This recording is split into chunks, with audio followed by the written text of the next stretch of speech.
Good morning, everybody.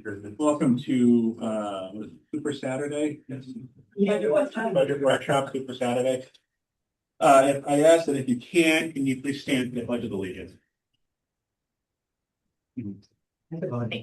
Pledge allegiance to the flag of the United States of America, to the republic which stands one nation under God, indivisible, with liberty and justice for all. Thank you. So I'm going to save all the speeches and first up is CFO and the town administrator for the budget overview presentation.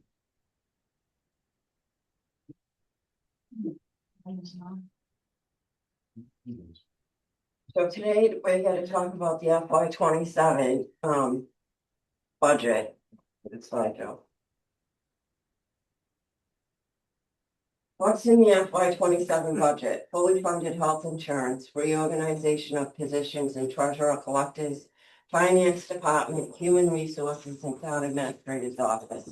Increased staffing in animal control and library. Town and school work in progress. Held multiple budget meetings to discuss deficit for town and school. Schools are facing a $3,092,614 deficit, with the town contributing $400,000. Revenue trends. We start the year with the prior year levy limit of $59,612,088. Then we have Proposition 2.5%, $1,490,302. And then we have our new growth number of $450,000, and you'll see that significantly less than FY25 and FY26. Joe and myself have met with the building commissioner and the planner and the assessor, and after meeting with those department heads, we figured this was an appropriate number with the projects down the pipeline. Then we had the debt, excludable water debt of $970,000 to come to $62,522,390. Then we take a look at our local receipts. We have $6,631,274. It's roughly a $532,000 increase. Joe and I looked at these in great detail and raised them where we thought were appropriate. The major contributors to that were we increased the meals tax, the ambulance receipt, and the investment income. After that, we get to our state aid number of $14,270,822. That's roughly an $829,000 increase over last year. Then we're using $250,000 from the pension reserve, and then we have our receipts reserved for Title V of $143,864, and our indirect costs from the enterprise, $800,697, giving us a total operating revenue of $84,619,047. General fund expenditures, general government is $4,298,060. It's about a 3% increase over last year. Public safety is $11,823,158. We have both chiefs here to talk about their budgets and their increases. Public Works is $1,980,895. You'll see that's about a $400,000 decrease, and that's because we took away the $400,000 that Jesse was requesting for roads. Next, we get to Health and Human Services of $703,759.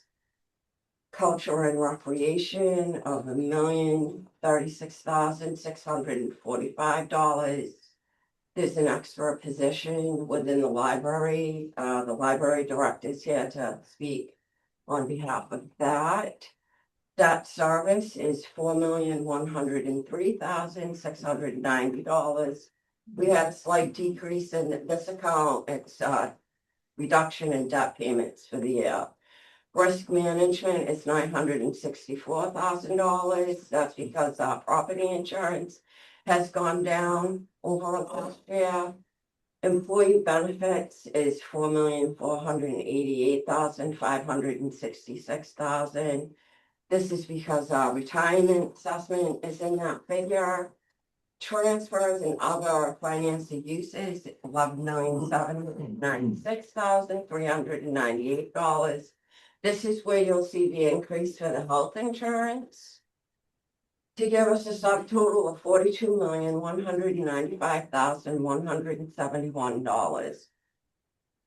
Next, we have the school budget, $36,976,804.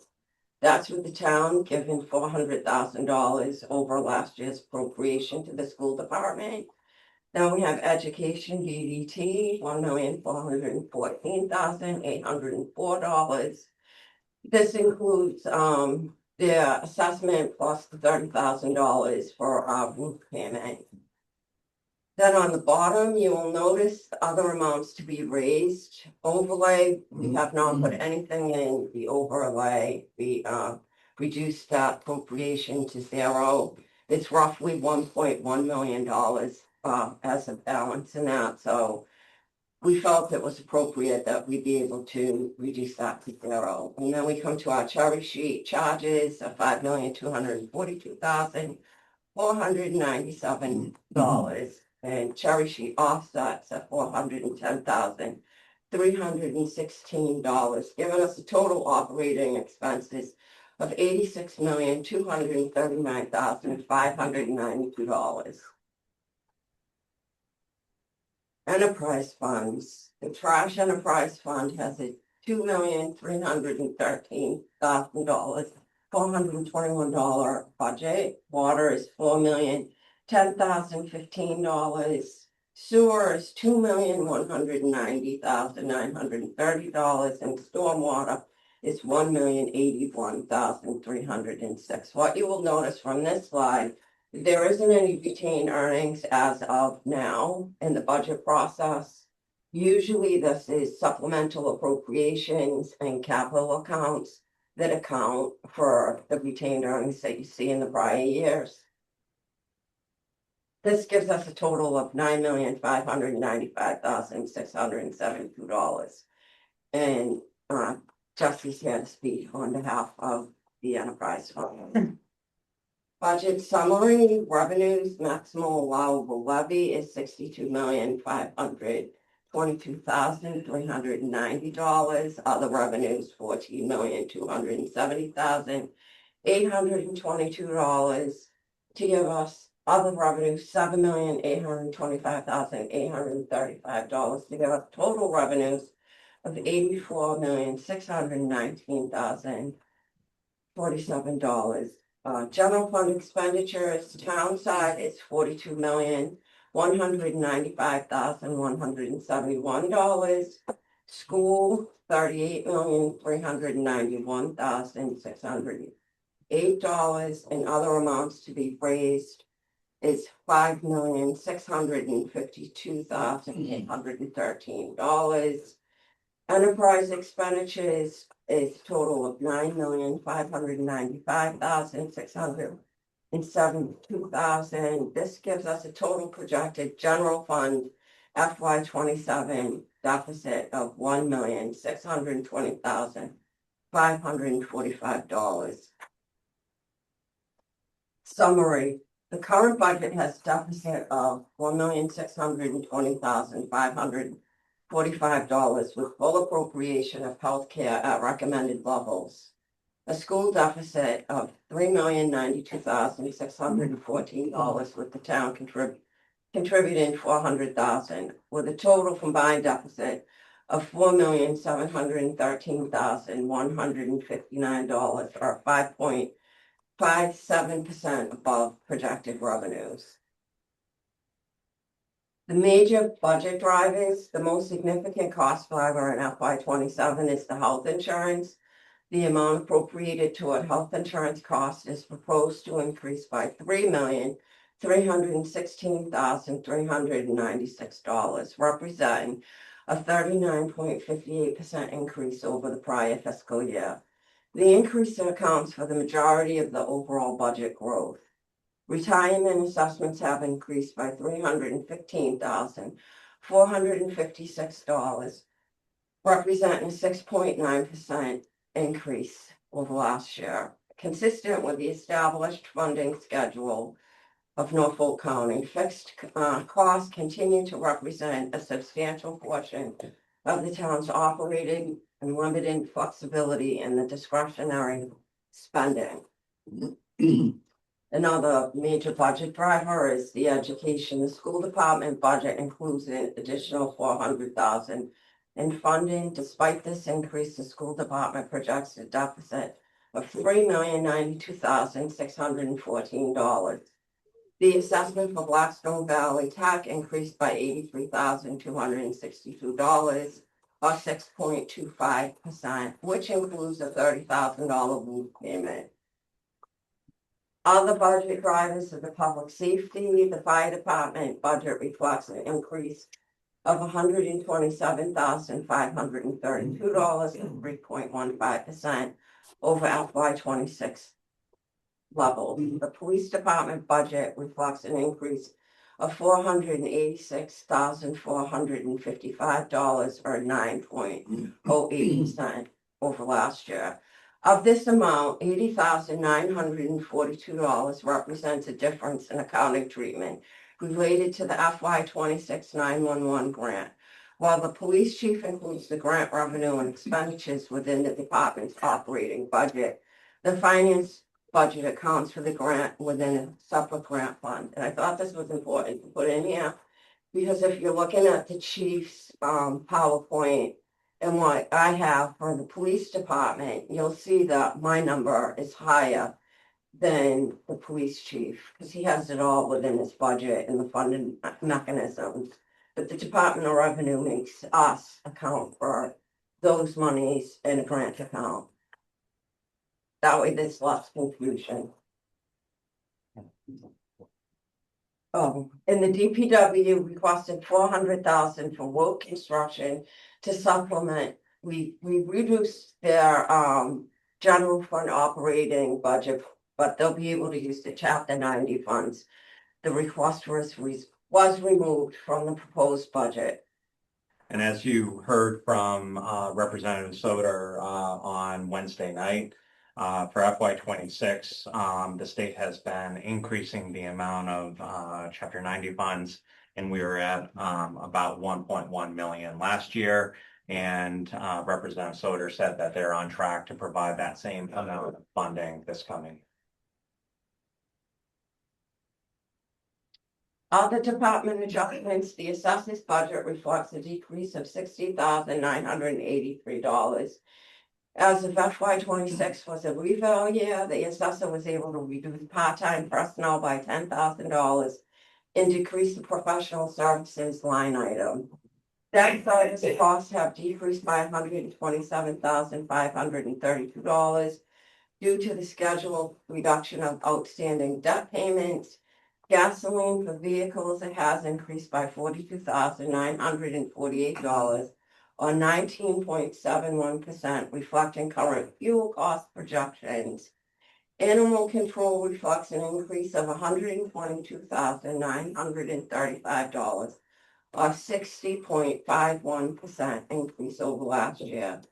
And the town administrator will provide additional details regarding this adjustment later on in the presentation.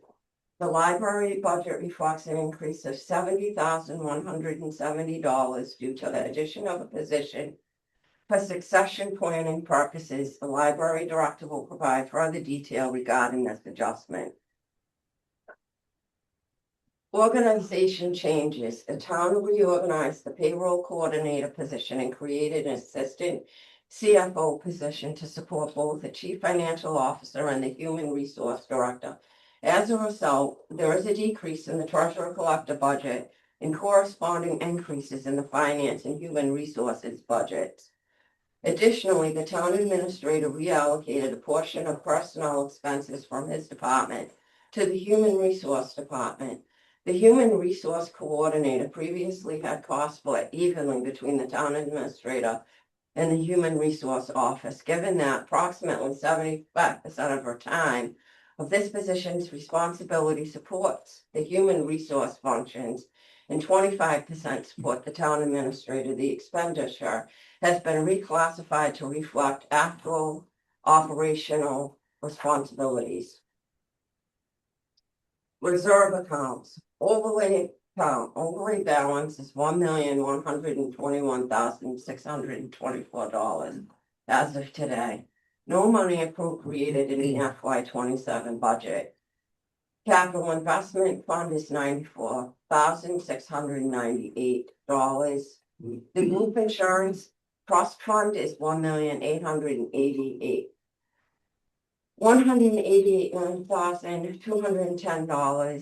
I think it's important to tell you guys that I do the appropriation quarterly, so you won't see that $8,380,000.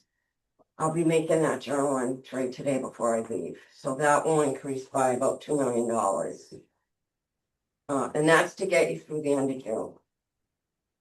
Stabilization trust fund, $2,959,332. Unemployment insurance trust fund is $368,120. The workers' compensation trust is $35,801. The municipal insurance trust fund is $56,002. The tax stabilization fund is $2,370,166. The compensated absences has $166,692 in it.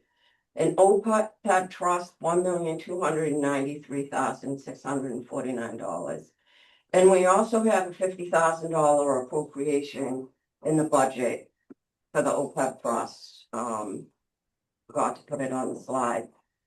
Pension reserve balance is $537,153 as of today. We are going to be requesting to Parac to use $250,000 of this, so that balance will be decreasing. What's not in the FY 27 final state aid? Final growth expectations will be finalized in the fall, and we don't have final state aid numbers. That's an ongoing process, as you guys know. The numbers change throughout the year, probably towards closer to your town meeting. We'll have more finalized numbers for that. Are there any questions on anything? I know we've gone over a lot of this stuff already. Sorry for repetition. Joe, what's the increase for animal control? So I have those in slides that I was gonna discuss. We have the other department line, or I can just go through them right now. Let's just go through it right now. Okay. So for animal control, in the fall, MDARD, Massachusetts Department of Agricultural Resources, conducted inspections of the joint Franklin Bellingham Animal Control. They're making the following recommendations: facility improvements, staff training and continuing ed, and update of processes and procedures. Since this fall, I've been having conversations with the Franklin Town Administrator, and we're recommending the following steps, and this is based on input from the ACO Director. Adding a third full-time position. This will be offset by reduction in part-time hours. Franklin is the process of developing a capital budget for facility improvements, which both towns will consider in the fall. And also we're looking at amending the MOA because it was last executed in 2011, and we want to modernize that agreement. Budget highlights. So a reduction in part-time personnel from 41,200 to 30,000. Addition of full-time position at 65,000. Addition of overtime line at 10,000, and inclusion of 52,000 in benefit costs to the ACO budget. I should note that in prior budgets, we did not include or bill Franklin for the cost of medical insurance or any other employee benefits, and it was only 50/50 based on the approved budget. So per the MOA, Franklin pays 50% of the increase. This increase is captured in the budget as an increase in revenue. Currently and under the MOA, Bellingham is responsible for overseeing the department staff. Benefits such as health insurance were solely paid by Bellingham.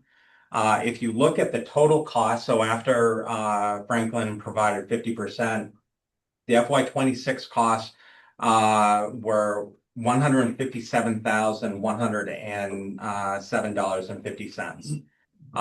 Within this amount, if you were to look at the FY26 approved budget, you'd see that we were basically at about 212,000. So half of 212 is clearly not 157. We added back into this amount to reflect the true cost because the health insurance was paid out of our health insurance budget. So realistically, by including the benefits and even these full-time positions, the net difference to Bellingham is an increase of 5,925, so that we're projecting the cost to be $163,042.50. And this is in conversations with Franklin. They all agreed we should be including and building in those health insurance costs as well as other employment costs. And that's what also results in that increase. But you'll see even with that additional person, and this is to accommodate the training, the procedures, the coverage that they need. And that was identified as deficiencies within their operations by MDR. The net increase as far as this budget is less than $6,000. Okay. Any questions? Okay. So the agenda identifies sort of the order for other departments, and we'll see you back at the end. Joseph, because it's trying to kind of work out the meeting. I'll get to go first. Yep. Grab this.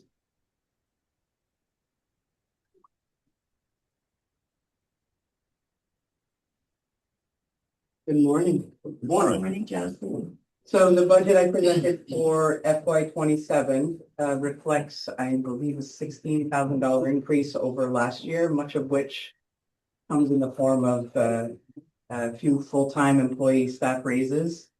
And then there was an addition, there was an ask to pay for 14 hours per week of a transportation coordinator through the town budget. The transportation coordinators are currently paid through the GATRA account, the revolving account. And every other employee in the building, which there are a lot of, all the drivers are paid out of the GATRA account. We have a supportive day program that we conduct. All of those employees are paid out of the supportive day revolving account. We have a kitchen fund revolving account now. So the chefs and the dishwasher are paid through that. So there are a total of 4 people paid out of the town allotment. And then I requested those 14 hours a week for the transportation coordinators, simply because they also act as a receptionist. They're the first ones to pick up the phone when the phone rings at the senior center. They're very involved in all the goings on at the senior center, on top of doing their transportation coordination for the rides that we deliver in town. The other increase that I put in there, and it's a guessing game right now because we still don't know final numbers of what the gas usage, how that will increase based on the kitchen being open since August. So I put an increase there of about $3,000 and reduced a few of our other expenditures. But if you have any questions for me.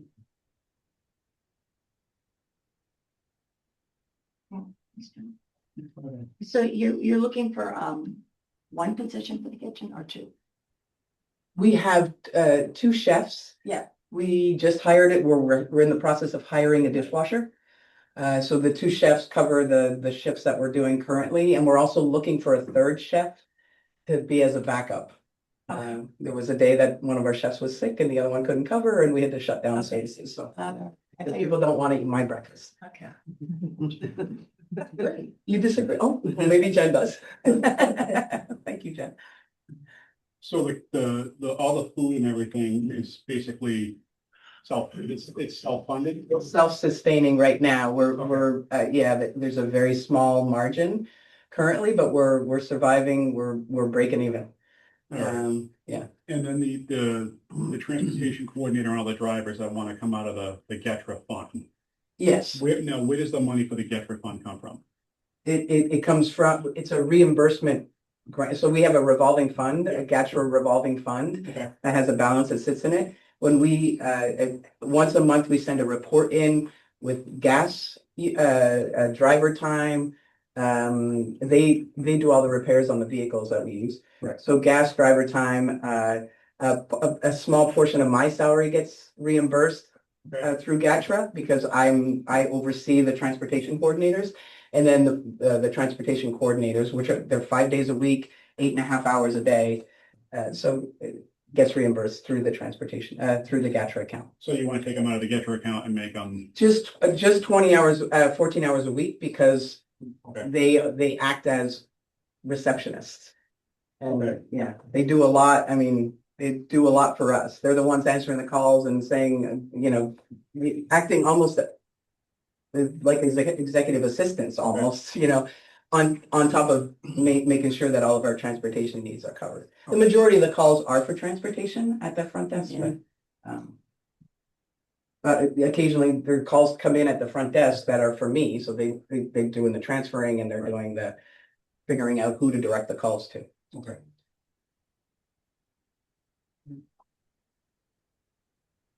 Yeah. Thanks, Chelsea. For breakfast. That was easy. Karen? I don't think so. She's still waiting for them to respond. All right. Amy?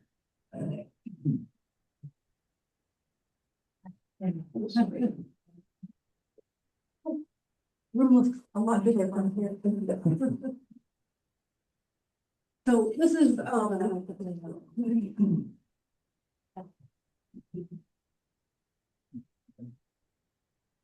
Wow. Sorry. oh, No. Wait. Only have one that affects. One.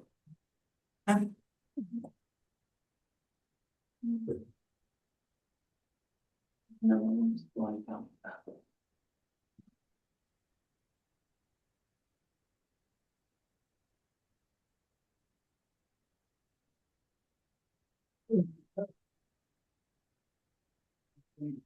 No, I got it.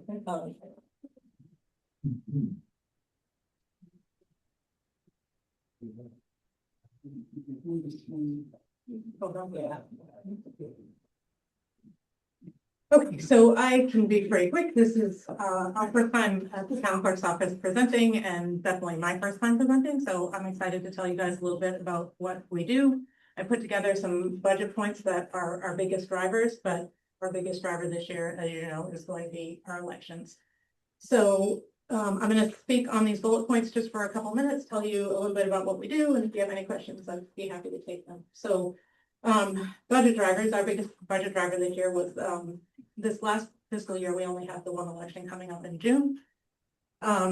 This coming fiscal year, we have 3 elections. So the local on June 3rd is this year. So we have the state primary on September 1st. We have the state election on November 3rd. And then next year's local election is on June 8th. And a lot of those things are Mass General Law driven. I have to have early voting by mail, and I have to have early voting in person for both of those state elections. That's all mandated by the state. And it's a huge cost in poll workers and in supplies and in time. We are, as I hear, getting those postcards that everybody loved. Maybe not everybody, not me in particular, but the state sends out those little postcards to everyone, every registered voter to ask if they want ballot. So that is a huge expense for our office in time and manpower. As far as I know, they are not coming out until after our local election, but the state does what the state does, so we'll see. So that is the biggest driver of our election budget this year. It's the reason why it went up so much. We do have, I did want to talk a little bit about, we have automatic voter registration. You probably have heard about that. You go to the registry, they register you to vote. You don't have a choice. So we're going through pages of duplicate registrations, the registry, and some other state agencies. Election technology, we are looking into advanced processing and opening because the last state election in November was difficult with so many mail-in ballots. The state has a mechanism for us to open them early in certain parameters, so we have to do it, and that's an investment in poll pads and it's people power too. So as far as our regular expenses, the census was mailed to, I think it was closer to 7,000 households because we are mandated by Chapter 51 to send it out. I didn't send it to vacant houses this year to try to cut costs a little bit, but we will have to do it. You're not mandated to do it, but best practice is to do it. So I cut a little bit of cost this year, but we will have to catch up with that. We also now have to send out those inactive voter cards that maybe some of you guys have seen. If people don't return their census, they get an inactive voter card, and we're probably sitting at half. So if anybody lives in town and hasn't returned their census, it's a good idea to return that. Otherwise, you will be getting a postcard. And as far as the deletion letters, very quickly, I can't remove anyone from the voter rolls unless they don't return their census, they don't return their inactive voter cards, and 2 state elections go by. And we are in a state election year, so I will have to look at running those numbers and those deletion letters too. That's all. Postage has gone up so much. It was such a huge expense for those things. I didn't mail a sec. I had looked at mailing a second census. If we do that, we will do it in-house, which is a lot, but it's not as much as sending it out. So the systems that we upkeep, we have business license systems, dog license systems, vital records. We have a public records database that we maintain also. The election technology, I pay to maintain the poll pads and the tabulators. And we are kind of bound to them. They, there's a new expense with the poll pads that it is $300 per election fee. So, you know, you either build that in your budget or swallow it. So that's part of our election expenses coming up. Binding of vital records, I have saved a little money on that. I caught up on our marriage license, our marriage records, our birth records, our death records. We're in charge of keeping those vital records. I talked to some other towns and we found a way to bind them in-house that is 3-ring binders and special paper. So caught up with that, but it's still an expense. It's also very difficult to find people that bind books at all anymore. But in calling around, I was able to do it in-house, but that's ongoing also. We publish street listing in the town directory, file and keep meetings for open meeting law compliance.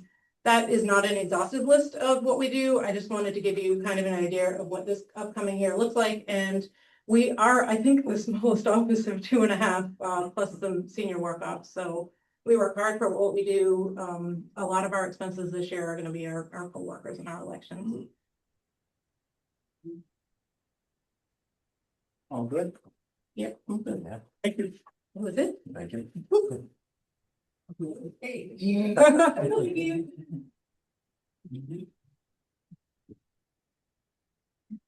Yeah, Bernadette.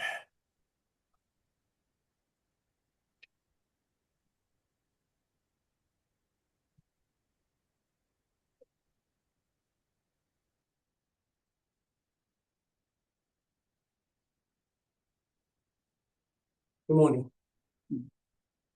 As many of you know, to remain certified with the state, the library must meet the municipal appropriation requirements set by the Massachusetts Board of Library Commissioners. Certification ensures that Bellingham residents can borrow materials statewide and also provides us with state aid funding, which has exceeded $40,000 annually in recent years. For FY27, our municipal requirement is $672,090. The library trustees are requesting a level service budget of $751,485, with 75% of part-time salaries funded by the municipality and the remainder funded with our state aid funding. This is a 9.34% increase over FY26 to maintain that level service of funding. Demand for many key library services are at its highest point in years. Physical checkouts have returned to pre-pandemic levels with more than 81,000 items borrowed last year. Our ebook use circulation has doubled since 2019 with over 22,000 checkouts last year. Adult program attendance is the highest since 2019 with more than 2,400 participants last year. Our children and teen programs are still extremely popular. Preschool programs are generally full. Little Learners required us to add additional sessions this year to meet the community demands. Each afternoon, between 50 to 75 middle and high school students use our teen room and our after-school program for the 4th to 6th graders. More than 75 families rely on the after-school program for 4th to 6th graders for a safe, supervised, and no-cost after-school option for their kids. Last summer, we added Saturday hours. We're open 9:30 to 1 on Saturdays, and that was extremely popular, and the attendance matched our school year Saturdays, so we will be doing that again this year, being on Saturdays. We've expanded our multilingual services with the addition of a part-time multilingual services coordinator who speaks 4 languages, Portuguese, English, Spanish, and Italian, and she supports English language learners throughout the library. We received a $20,000 grant from the Massachusetts Broadband Institute that's going to bring us technology, new technology, computers, Chromebooks, smart boards, printers, a whole bunch of things that we'll be getting a little bit, hopefully in March or April of this year. So over the past 3 years, we reviewed services, updated job descriptions, planned for retirements, and completed our 2026 to 2030 strategic plan with broad community input. This budget completes our multi-year staff reorganization, positioning the library to meet the needs of the community for the next 5 to 10 years. So the full cost of planned services, level and planned services for 2027 is $769,433. Our request is for $751,485, with the balance covered by our state aid account. Even with this increase, our budget remains $44,000 below the median for Massachusetts libraries serving similar sized populations. Since 2016, the library has accounted for no more than 1% of the municipal budget, and it's down from a high of 1.07 in 2015. Our state aid funding has balance in the account has ranged from $30,000 to $80,000 and is projected to be about $50,000 at the end of this fiscal year. State aid receipts remain stable at roughly $40,000 a year. We recognize that fiscal 27 will be a difficult budget year, so the library is prepared to use state aid strategically to reduce our municipal requests if necessary, while preserving as close to level service funding as possible. That's where we are. If any of specific questions about specific line items, I'm available to answer them. But I think our position is that if we can pull it off with state aid, we're happy to do that. Any questions? Thank you for all that you do. That was a lot, so thank you. That's a big chunk, so I appreciate that insight. Yeah, I think reviewing the services that we provide is an important. Just saying it out loud for those who are watching, right, know yeah. that it's there. I think it's good for us. You have anything? No. I have a couple questions, Brenda. Sure. I'm looking at your budget. There's 2 positions that weren't previously on previous years. Mhm. You have the administrative coordinator position, and then you have the senior library technicians. They weren't in previous budgets. Are those 2 positions that you created this year? So the senior library technician we had 3 union positions that were all library technicians. One of them was an upgrade to make a senior out of the 3. So Okay. there's one person to control the workflow in the back room. So that's just an an upgrade. Existing position that was upgraded from a grade 8 to a grade 10. Okay. And the administrative coordinator is the new position. Basically, there is so much, reporting and all these things that I need someone to assist with those kinds of functions, as well as, the social media and publicity and all of that is really, it's different than it was even 5 years ago. So keeping up with all that, the administrative coordinator does all of that, to get the word out of what we're doing. Because if we're doing all these things and people don't know about them, it gets people to come in by keeping the social media and the calendars and the public, press releases and all those things active. All right. So is this funded by the town, or is this through the grant? No, that's funded. So this is a town request to fund that position. Okay. Basically I put in the full funding for the town for this is the salaries is $569,000.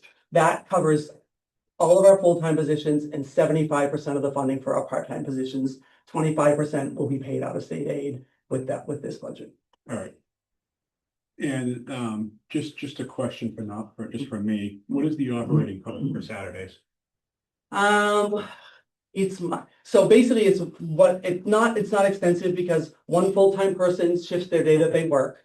And then there are two part-timers that work 3.5 hours and it's like 8 or 9 Saturdays because we're not open 4th of July weekend, we're not open Labor Day weekend. So it's 8 or 9 Saturdays. So I want to say off the top of my head, it was like Minuscule. it's minuscule. Okay.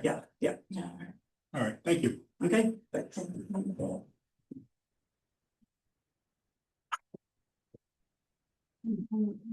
Dr. Morano.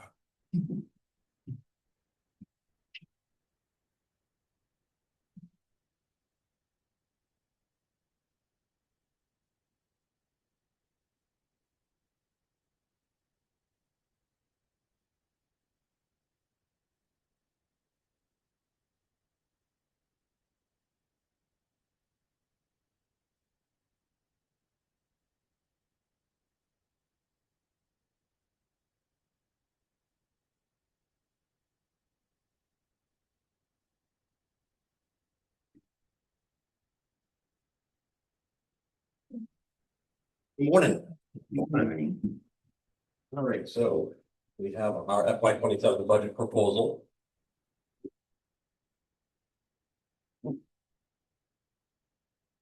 So I'll start with talking a little bit about the bargaining unit analysis. So these are our contractual obligations and raises.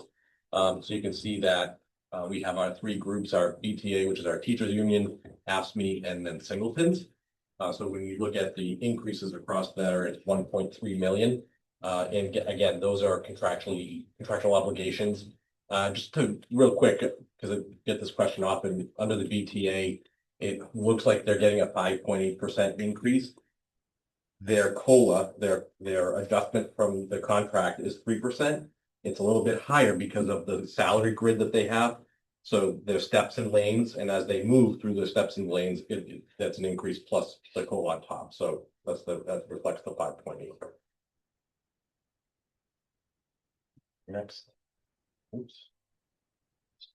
Next slide is our increases across our operational budget. So the first slide is our schools, so BHS all the way to Stallbrook. This is in this slide, they're talking about increasing their operational budgets because we did reduce them dramatically last year because of the budget. And now we're trying to reestablish some of those line items. These are things like, what they use daily in the schools, consumable materials for students, those types of things. Dr. Morano. Yes, sir.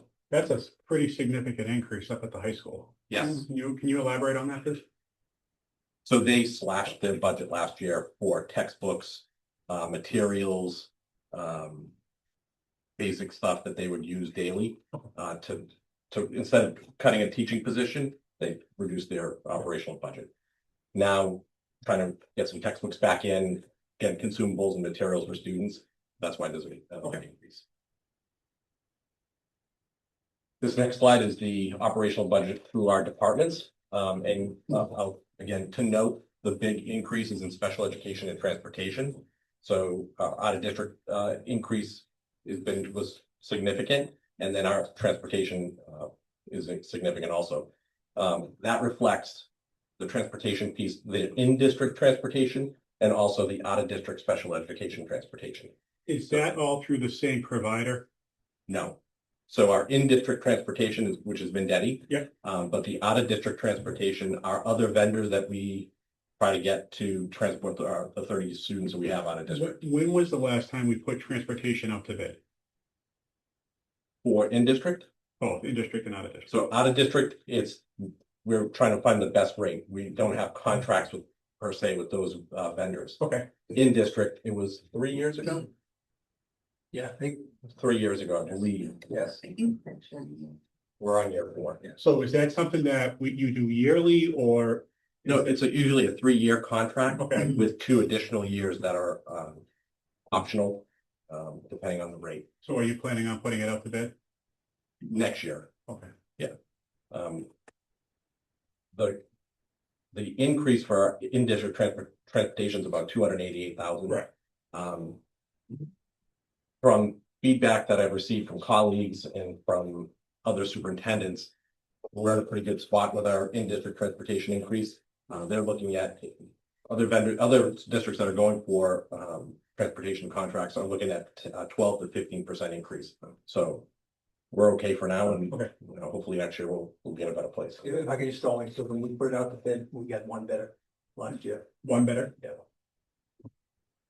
That's a separate conversation. I just thought, respect if you. Again, I mean, I know when you put things out to bid, you get multiple, I mean, look at the contracts that Jesse has. I mean, there's like 5, 6, 7, 8 people on that contract.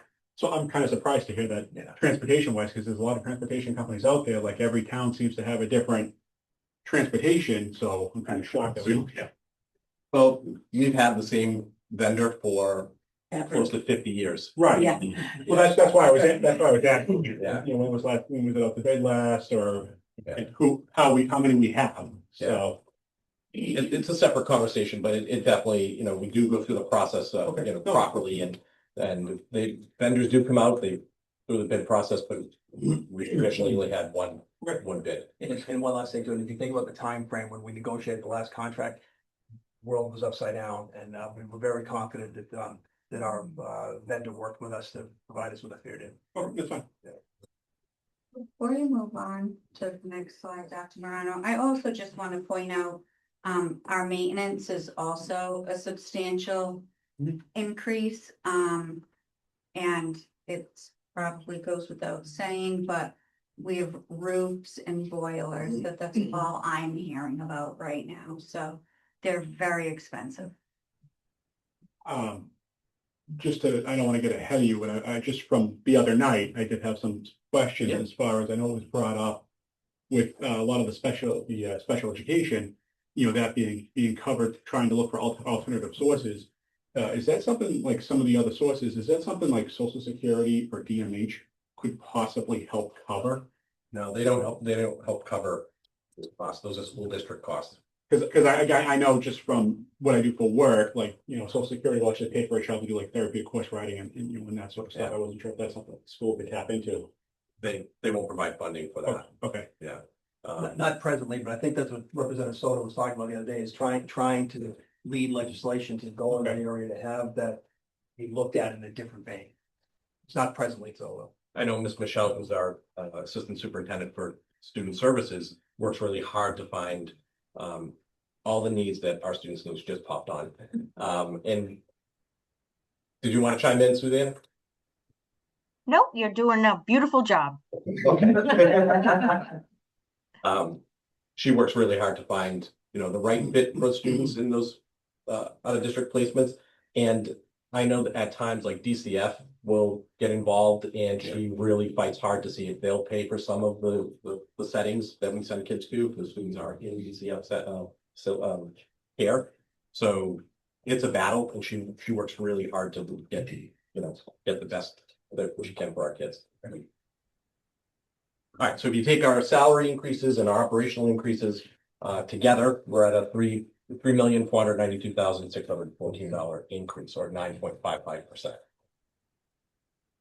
Real quick, just, when we talk about our school district and our budget, a majority of it is through salaries. Almost $27 million goes to salaries, and then you can see the other buckets that it lands in, but that's the majority of it. So when we talk about reductions, it's really coming from salaries. That's the only way to really reduce our budget, especially at $3 million increase. I just really wanted to highlight this. Our schools are in a really good position right now. We're doing a ton of work with our staff. We're increasing student achievement across the board. It's evident. And our families and our students really expect access to these academic programs like that we have. Arts, athletics, our career pathways is growing tremendously. These opportunities exist because of the sustained community investments. Without that, we wouldn't have these programs that our students really need. And for them to be, poised to be in a college and career pathway, we need to continue those opportunities. So challenges to our educational quality and offerings. reducing staff and programs. This will, this directly limits the access to these programs. We'll see larger class sizes. We'll reduce enrichment opportunities like arts and athletics, Project Lead the Way, internship, again, which will dramatically impact our students. I do want to talk quickly about what have we done. We always look at our one-time funds and use them responsibly. We do have several revolving accounts that we tap into, but those are one time. And when we reduce those, we don't get those funds back. So that's a concern. We frozen our budget back a few weeks back to try to, January, to try to keep a good handle on it. We've gone through a process of really looking at efficiencies throughout the district to reduce costs. We definitely utilize our grants and partnerships, and further reductions will definitely impact our students. So in this budget proposal, this is like our third version. We are highlighting some of the reductions that we could possibly do. So this is just a proposal. So to reduce kind of our operating budget increase, we can prepay some special ed tuitions for next year at the tune of $500,000. We reduce our athletic offerings, which will most likely be middle school sports, and reduce the salary for the athletic director position. Reduce maintenance, operations, technology, and transportation. So with that reduction, we're looking at 1.3 million in savings. Here's the huge impact. This is a proposed staff reductions. So to hit that $3 million reduction, we would have to look at cutting 15.8 teaching positions, and then 15.5 support staff and administration. And I just want to highlight quickly, so teaching positions, we have about 205 teaching positions in our district. So if we cut 15.8, it's going to be about an 8% reduction in staff. And for our support staff and administration, we're looking at an 11% reduction with that 15.5. Total, it would be 31.3 positions, FTEs, being reduced, or $1.9 million in staff cuts. I can't say this enough. That's a huge hit. That's a lot of people that we'd be cutting, and it would dramatically impact our students. So putting that all together, we're looking at a $3,046,524 in identified budget reductions.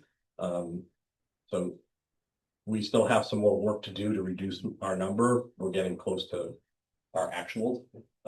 That's assuming also the 400,000 from the town. So we're pretty close to hitting our number. I really wanted to just talk quickly about student impact, because at the end of the day, that's what we do, right? We're trying to help students achieve. This will dramatically increase our class sizes across all levels. We're talking, in some areas, class sizes of 27 to 30, which is not great for our kids. Our program offerings that benefit our students will definitely be impacted. Student achievement will definitely suffer, and the ability to provide necessary specialized support for students will decrease. We'll have a really difficult time meeting the needs of our kids. Questions? I have. Sure. I know Bellingham's kind of a destination. I don't want to say like people want to be in the Bellingham school systems, especially from neighboring communities. Is there a way to make sure that because this budget, technically you have to live in Bellingham to go to Bellingham schools, correct? Yes. Unless you're school choice. Unless you're school choice. But is there a way to know, like, hey, this student lives in Woonsocket, they're using an aunt's address to go to Bellingham schools? Does that happen a lot, or especially with like an IEP tends to follow a student that am I aware? I know like our special education has gone up significantly. Yep. So is there a We're way above the state average in special education. So we have more than the average? Yeah, the state average. So how sure are we that these people are legitimately in Bellingham public schools? So when students register, we go through a process to make sure that they're living in Bellingham. and it's vetted through. Do families move out and maybe move to Woonsocket or Blackstone and don't tell us? Sure. And when we find out, we basically tell them you need to, register in a new school. I know this last year, I'm sorry, at the high school, they found 8 students who moved either to Blackstone or a neighboring community, and they had to leave and re-register in their home district. Some have tried to come back through school choice, and we've accepted them through that process. But when we find out, we do have them register back. Okay, so that's something that's regularly checked. Yep. Okay. Yep. When we find out, we send them a letter and we let them know you have to go register in a new district. Okay. Yeah. In the past, our school resource officers have been involved in Yeah. some of the situation. Resource officer usually. They do help, yes. Okay. So our administrators will go to someone's house with the school resource officer to make sure that they're living at that. Okay. that house.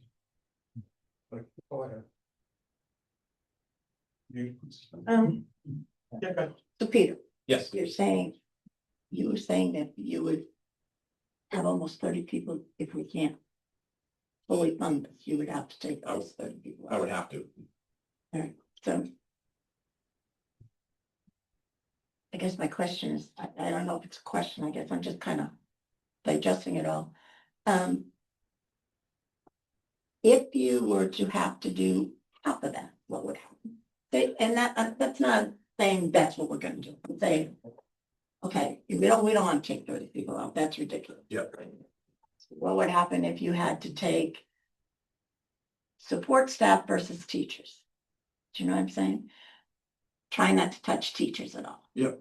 What would happen if we had to take more support staff and let it go? What would happen then? It's still going to be a challenge. And it's going to be a challenge because it's going to put more stress on our staff. So when I talk about support staff, just as an example, I'll talk about our para educators.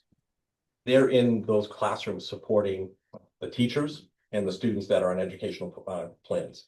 So if I take away that para, it's solely on the teacher. And now I'm not meeting the legal minutes for that educational plan. So it's still a challenge, right? I'm adding more to that person in the classroom, or I'm gonna have to kind of figure out another schedule that could help support those kids. It's going to be a challenge. So in other words, you'd be messing up their IEPs. Correct. Yeah. And that's just an example of paras, right? That support staff is also, it could be secretaries, it could be, anybody in those other units. Again, I'm adding more to others by taking away that staffing. And I'm just going to add from a numbers point of view that it's like a 2-to-1 ratio. So we would have to eliminate basically 2 support staff to be the equivalent of 1 teacher. Okay. Financial point of view. Right, I understand what you're saying. Gonna throw something into, I appreciate it. All right, so just to kind of piggyback on what Dr. Bono was saying too, the relationship of administrative support to the teachers, right, is critical. The last couple of years, we've had some challenges. There are areas of achievement where we're not where we wanted to be, right? And we've tried to focus on that, put resources there, put assistance to our leaders in the buildings so that they can be in the classrooms to help with professional development of our teachers and the people that are servicing our students. So we've tried to put those things in place to drive us in the right direction and give them the critical support they need. And every time we take one of those away, now we're putting more on the building principals, we're putting more on the in-classroom teachers, and they're not able to provide the same level of service to the kids that we really strongly believe they need. And then our data is showing is helping. Okay, it's helped drive it in the right direction. That's my real fear, is that if we take all of that away, we're really going to slide back. Because the last couple of years, we've really been focusing on trying to provide that support that's critical to move the right way. And it's a fighting battle to try to attract and retain the best, our Bellingham students, for kids to want to come here and stay here and to not school choice out, not go to a charter school, to not explore other opportunities. Now, of course, some of those are the best fit possible for children, and they should do that. Their families should do that.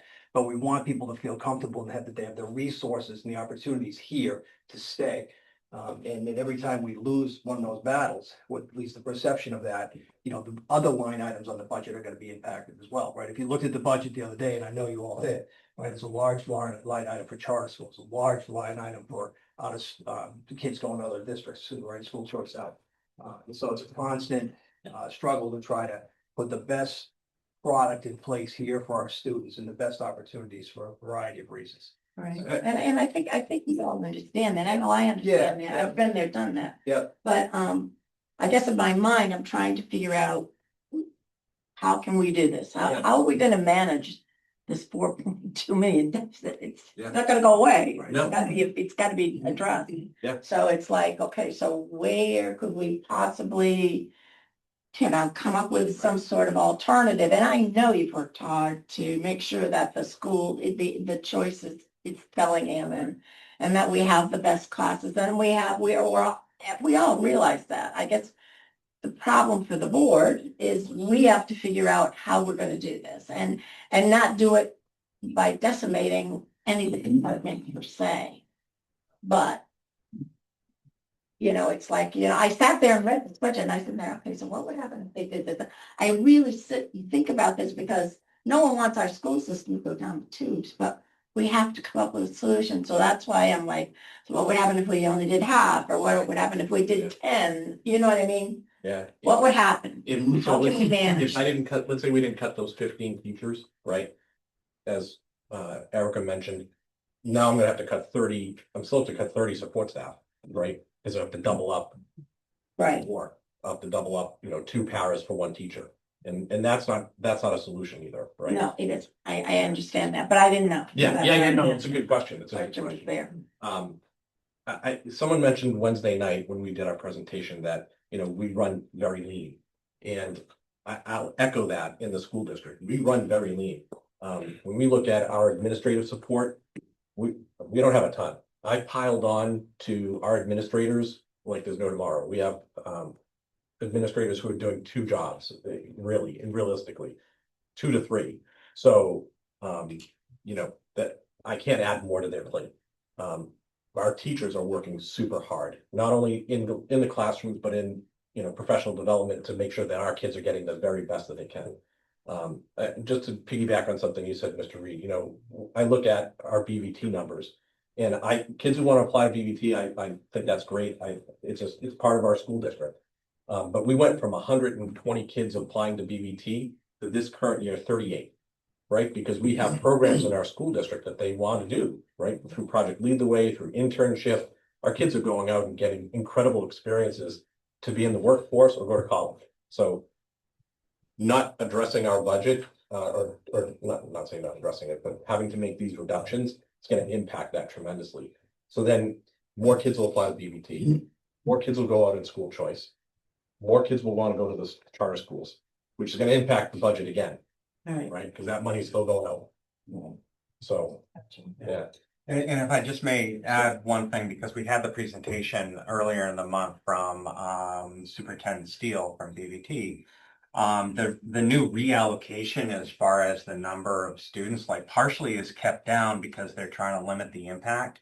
But our history of having less than other sort of proportional applications, even compared to, to have 38 coming from a town of Upton that had half the population, they were at like 70. We all of a sudden shift, then we're just taking those dollars and getting that appropriation, basically paying to BVT. And as we know, like where they want us to be will be much higher. And we could potentially get those applications and be on a much faster track to hitting that new revised enrollment assessment. Okay. 2 things. Sorry, that better news. Yeah, my only question was, I think Ian kind of hit on it, was about the administrative positions and stuff like that. I know there's metrics for student to teacher ratios. Is there a similar metric for administration and student body, or is it really kind of scaled based on how many students' needs need to be met? I think it kind of depends district to district, right? I don't think there's an actual number, like you should have X amount of administrators per, the number of students. last year, we used to have 2 assistant principals at the high school. There's 750 kids there. I took one of those positions away to balance the budget. So now I've added to Mr. Forbes' plate, right? Not just discipline, attendance, evaluations. We have to go through a really rigorous process to evaluate teachers every year. He's picking up a larger role. He's also stepped in as our interim AD right now. Right. So he's working 5 to 9 o'clock at night, right? Like he's straight out. So we've built in some additional support, but we do run lean. I did talk to some of my superintendent friends, and we were talking about how many administrators you have compared to like the number of students you have in totality. We're on the lower end in the Blackstone Valley compared to like Millbury, Ridge. Yeah. I know that's been a question that town meetings past where people come up and ask, are we running too top heavy? Are we running this, that? So I think it's having a proper answer for it is neat. Right, that way, but when you what you do. Oh, for sure. No, I get it, yeah. And then you can justify that too. And if I could too, I mean, those positions were added for kind of, want to use the word surgically, maybe that's a little too narrow, right? But on purpose for particular needs that we're trying to drive, and particular effects that we're trying to move towards. And we're seeing that. And that's, like I said, that's my kind of theme is I'm afraid that we take those supports away from our teachers, from our leaders in the buildings. We're going to slide back. Thank you. I do appreciate the cut you've already made, that you presented the middle school athletics and things like that, and that was, I'm sure, tough. I do appreciate taking a high look at those and presenting that option. Yeah, I mean, we have a lot of middle schoolers who participate in our sports, and it feeds into the high school. Exactly. So now that's that was one we right off the bat we said we will have to do. It's not a tremendous amount of money, but it's something that we have to. I think it just shows, taking a look at the budget, that you're looking at every opportunity that can be achieved. We're trying to create the least impact, but I'll be honest. So I know what these positions are, and I can't get into detail today. I mean, it's going to impact. I mean, this really it's gonna hurt. Is there any way you can send me that at some point? We can talk. Okay, yeah, just so I can I learned by seeing and substantiating, like, okay, this is what it's gonna impact. Yeah. I think few of us would like to have a discussion. Yeah. In the near future, that's something I will present. Okay. To the school committee, and I can do it to the select board also. Yeah. Just know that I have to go through a process of letting staff know first. Right. Or else I can't let them know, No, Through a meeting, yeah. Yeah. That's why in the future we'll be able to say exactly what is being withdrawn. I think it's just, just knowing, I don't think if it comes to it, I don't think it'll pass. I'm hoping right. Yeah. I just think that it's not going to happen. I also just one last question for me. I know you said we were above the average for IEPs, especially. Why? That's a great question. It's what our students, present us with. We go through the same process every other district goes through to qualify students for special education. And great example for this year, we had, I believe, and Suzanne's on it, I think it was 49 students move in to the district that are on IEPs. So, yeah, that. And they all present a unique situation. Right. All as unique as the next one. So. They all have their own individual needs. That's what drives the cost up. It's surprising. I don't knowing that we're higher than the average. I mean, is it like, are they from neighboring communities or are they from like far away? Close. Anything? It could be anything. Yeah. Could be from Franklin. It could be from they moved in from Woonsocket or from out of state. And whatever the IEP, sorry to interrupt, but whatever the IEP says when that student arrives to us in Bellingham to register, we have to honor those services, whether that student is pre-existing in an out-of-district placement or requiring specialized programming within the school district. We have to make sure that we're able to provide those things because they were previously approved in another community, whether it's next door or from Washington. We see a very large spread from where our students move into Bellingham.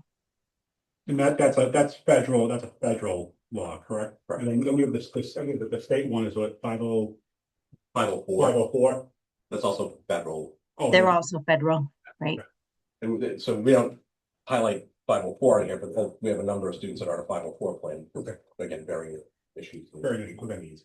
I just want to be super clear. This isn't a referendum on special education, okay? This is, our students need it. Right. So we need to provide it, and they need the best educational opportunities that we can provide. Correct. It's just, I just want to put it out there because it's going to be very good to digest for a lot of people, especially the people watching, like, why are these numbers so high? So I asked you about the high school.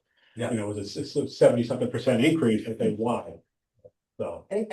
Unfortunately, every year our budget seems to highlight the special education portion of it because it's so unique. Right. And it's not a cookie cutter formula or whatnot, right? So it's always rises to the top because it's just something you can't understand until you see what they all get, what they all need. And I'm gonna say too, like, the state has some responsibility here too, right? The special ed facilities that we're sending our kids to out of district, they went up 14% in the last 3 years. Who can I go up 14% in my budget in 3 years? No, right? They've done that and they allow it. We have no recourse. We can't say no, right? Are these private or state facilities or accommodations? Yeah, they're Private. private. They're right. OSD regulates the private school tuitions, and then the local boards regulate the collaborative or public day tuitions.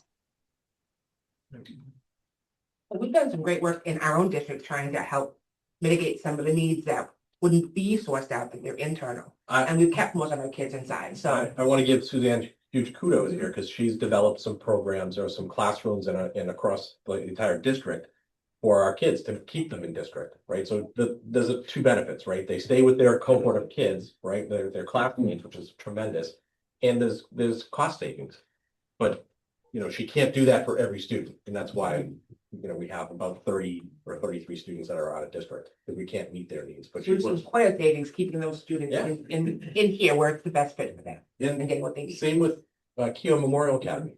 You have what, 16 Bellingham students there? Yes. Yep. So we did a quick analysis. It's over $1 million in savings by having that program here. That would add on to It's a great program. It's always been a great program. Yeah. If I had to strategically place each one of those 16 students in an out-of-district place based on their needs, that Keogh is able to meet their needs right now, it came out to be 1.5 million. Wow. And we're offering With those outside transportation? here, right? With transportation? Without No. transportation. Without, that's just tuition alone. Add another $500,000 to that. Is that do out of district come to that, or is that strictly just for in district? Oh, we have communities that send us kids. And do we get funding for Yes. that? Okay. Yeah. We're a good fit for a lot of out placements that come to Bellingham there. And the principal there has done a tremendous job in bringing in additional students just this year. Just add revenue for it, kind of keeps. It's always been an excellent program. I have districts, colleagues that come to me and like, how do we replicate what you have at Keogh? Like we want to, I go, you can't. It's the staff, it's the kids, it's. Would that take a hit? Would that be one of the 31 with that program? Yes. Okay, good. We did a percentage across the district on where the cuts are. That would be in. Everyone's taking a hit. All right. Anything else? No, I'm good. Thank you. Thank you. Thanks for answering all our questions. We're gonna try to get. Follow. No, I know. So, thank you. Come on up, Karen. Can't hide behind Josie. I didn't want to step on the chief's toes. I know that you're squeezing me in and feeling that. That's gonna be now. So, it's going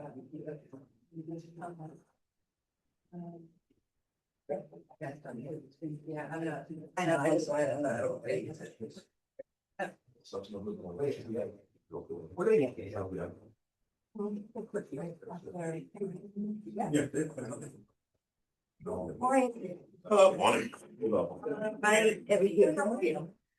I'm here to talk about 154 MIS information technology budget.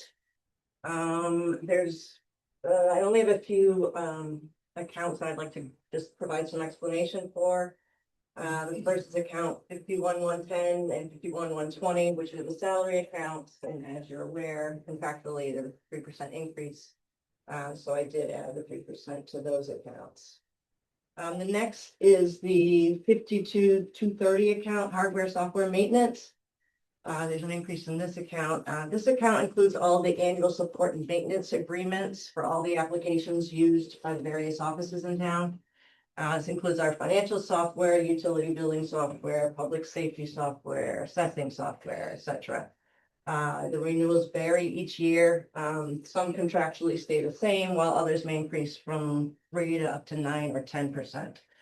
The reasons for the changes vary depending on either anticipated agreements, increases, or any software changes that we may have requested that change the amount for the renewal for the next year.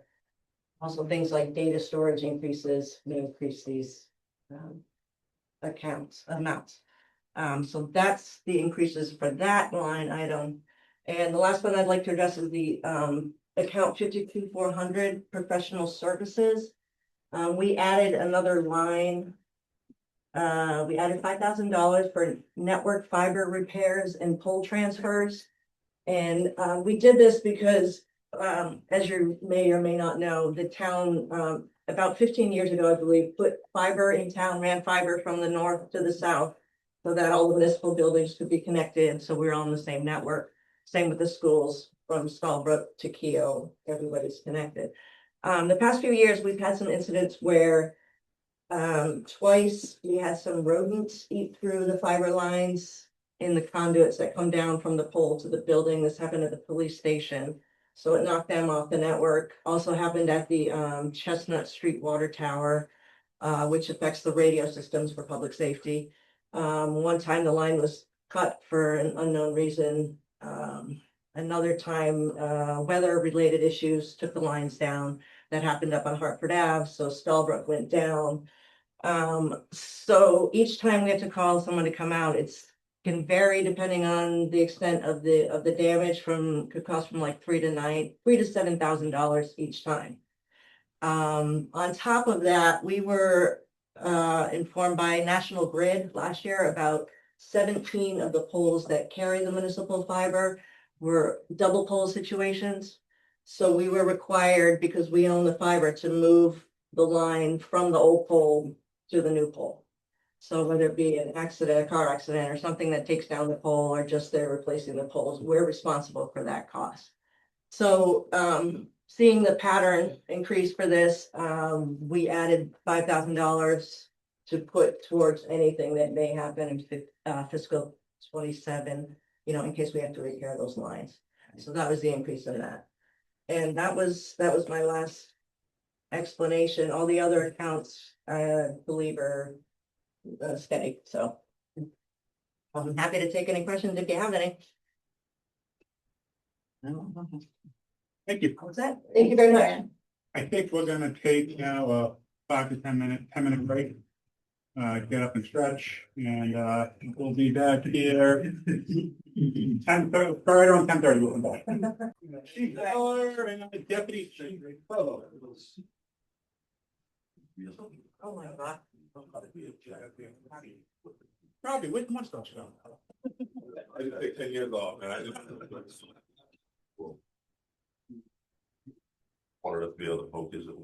I can't see your eyes, Mark. I think it'll be back next year. Gonna invest in Gillette. Joe, he's saying, they see. You don't make the conversations. All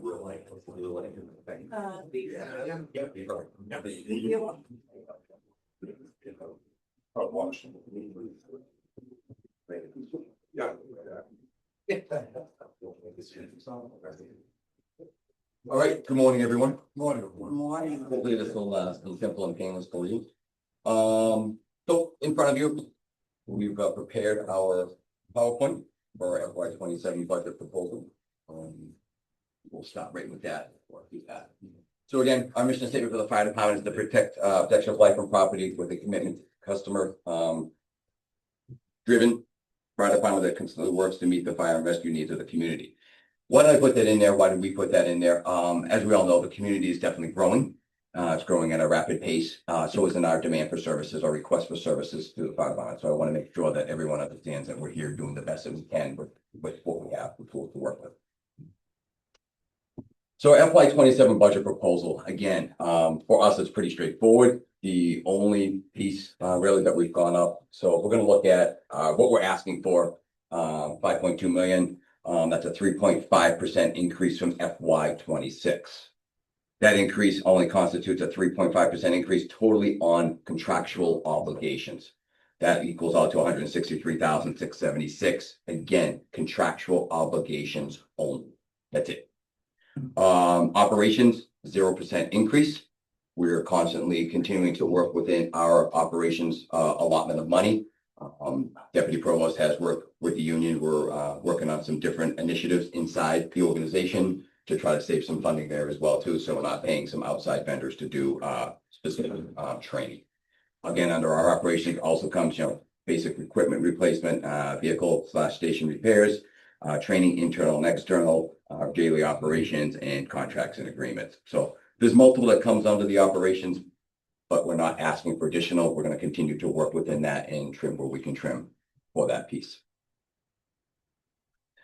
Next, I want to just show the 10-year growth. We're talking about the increased request for services on the fire department from both fire and EMS side.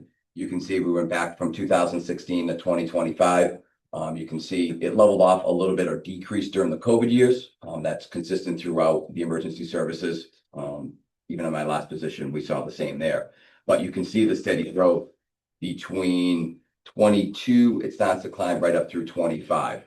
So, over the last 2 years, we've had roughly about a 15% increase in requests for services. That's not inspections, that's emergency calls, that's ambulance and engine going out, that's mutual aid, whatever it happens to be. Again, there's no fluff in those numbers. That's strictly what we go out for emergency calls on. I want to stop there. Does anybody have any questions on that piece of the growth? Okay. The other piece I'd like to add in as well too. So that 15% increase also with the additional staffing that we were able to secure 2 years ago through the override, that additional staffing is part of that 15% call volume increase. So, having that additional staffing has helped us mitigate and be able to handle more of our own calls versus relying on our mutual aid partners, which is providing a better service. I do have a question regarding the increase. Have you ever done any studies just to see if it's in parallel with the increase in our population and the increase in our aging population, which might help you in like when we're putting forth, because the aging population, we know we've had the numbers that's increasing and just general population's increasing, and we look at the numbers you and I have talked.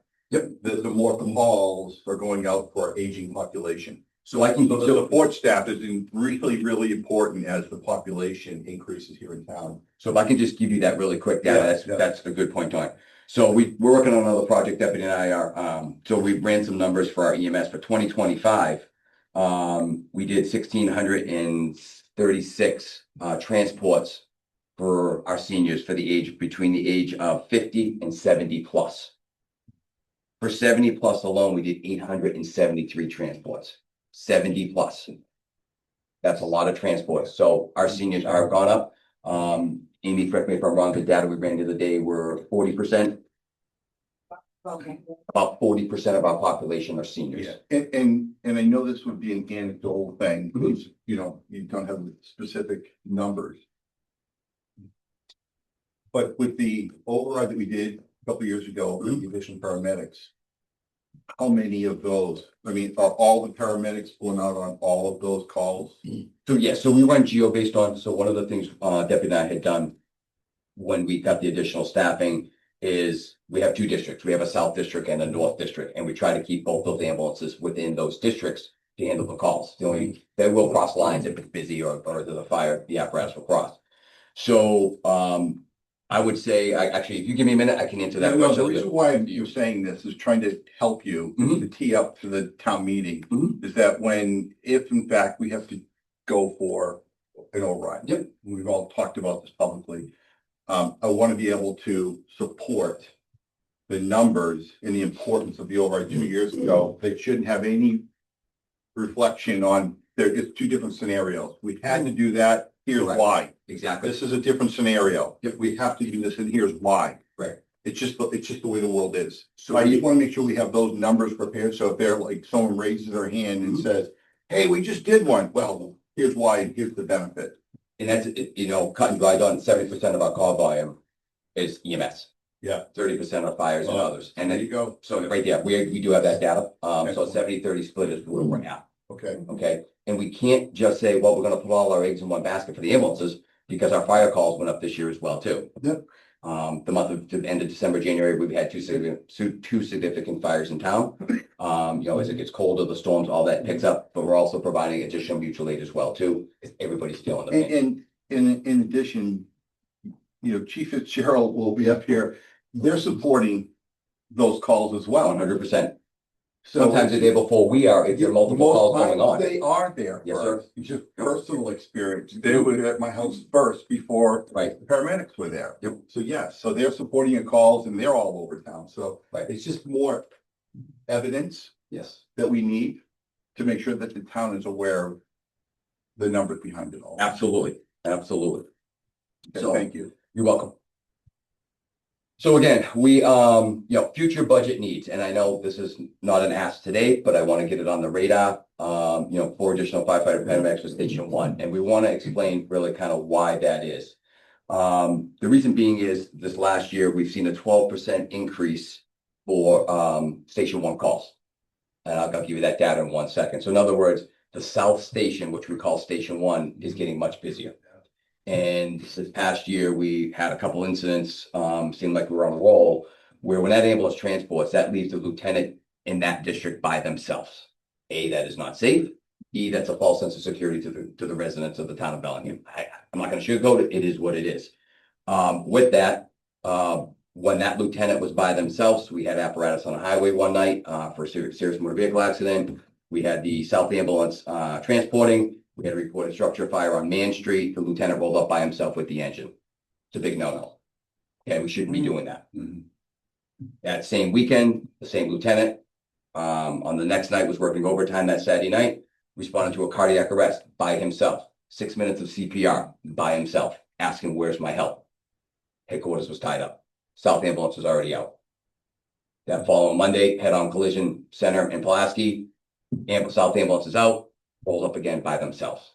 So we understand the constraints that the town is in. We're not asking for this today, but we want to put it on the radar saying safety-wise and service-wise, we need to keep this on the radar for future down the road for the 4 additional staff for down south.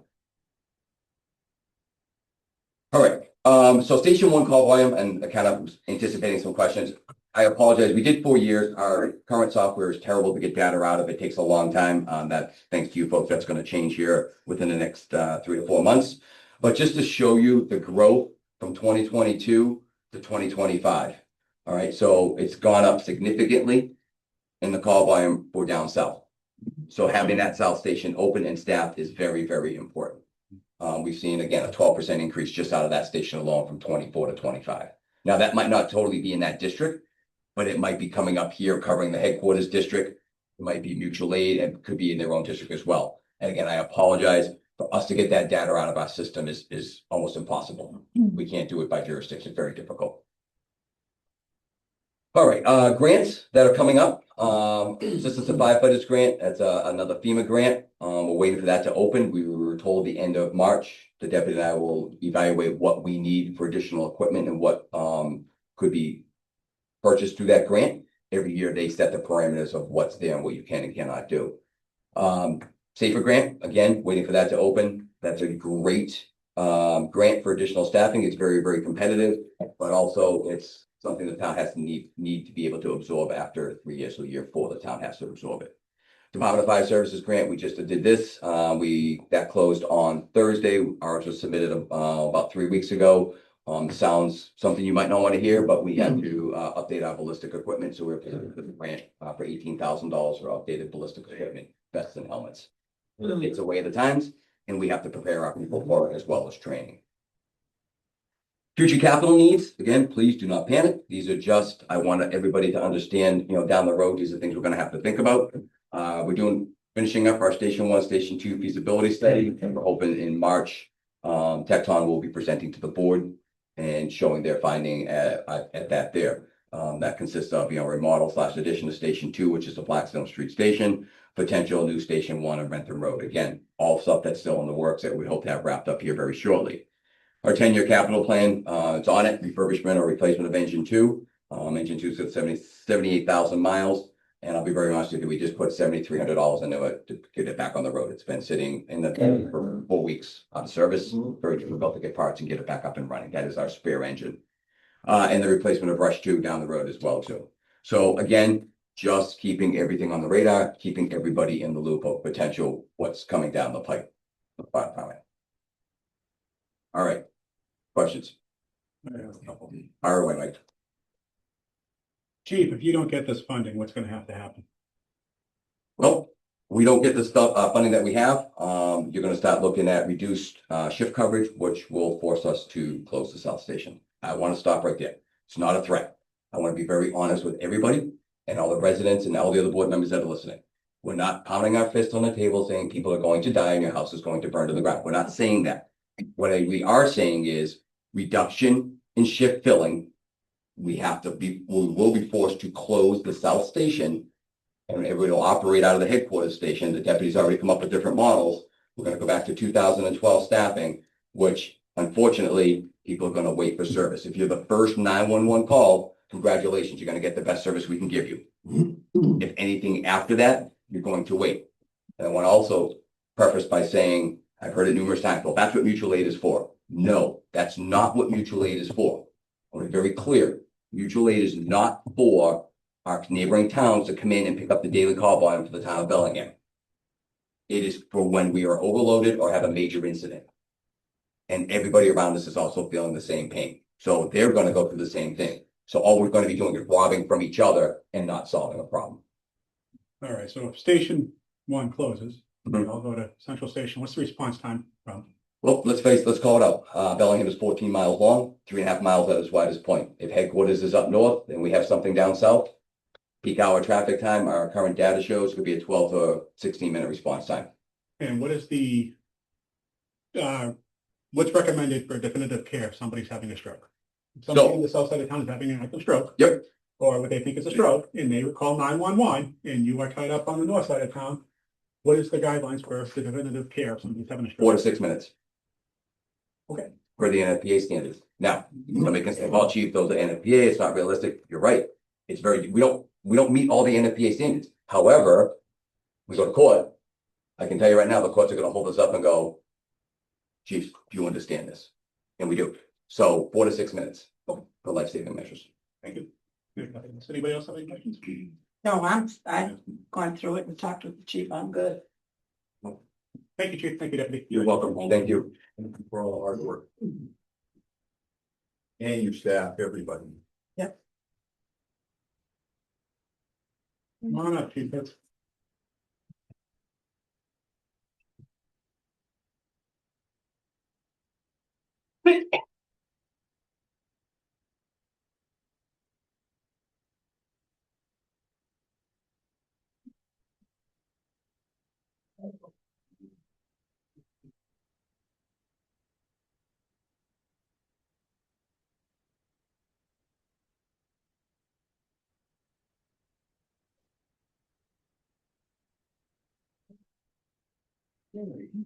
Yeah, I'm sorry.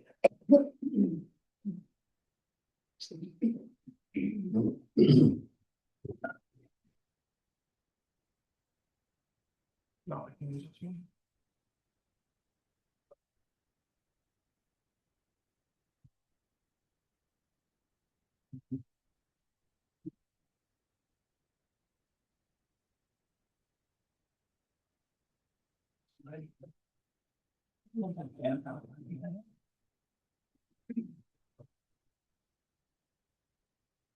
Hi, good evening, morning. I don't know what day it is. Hello, everyone.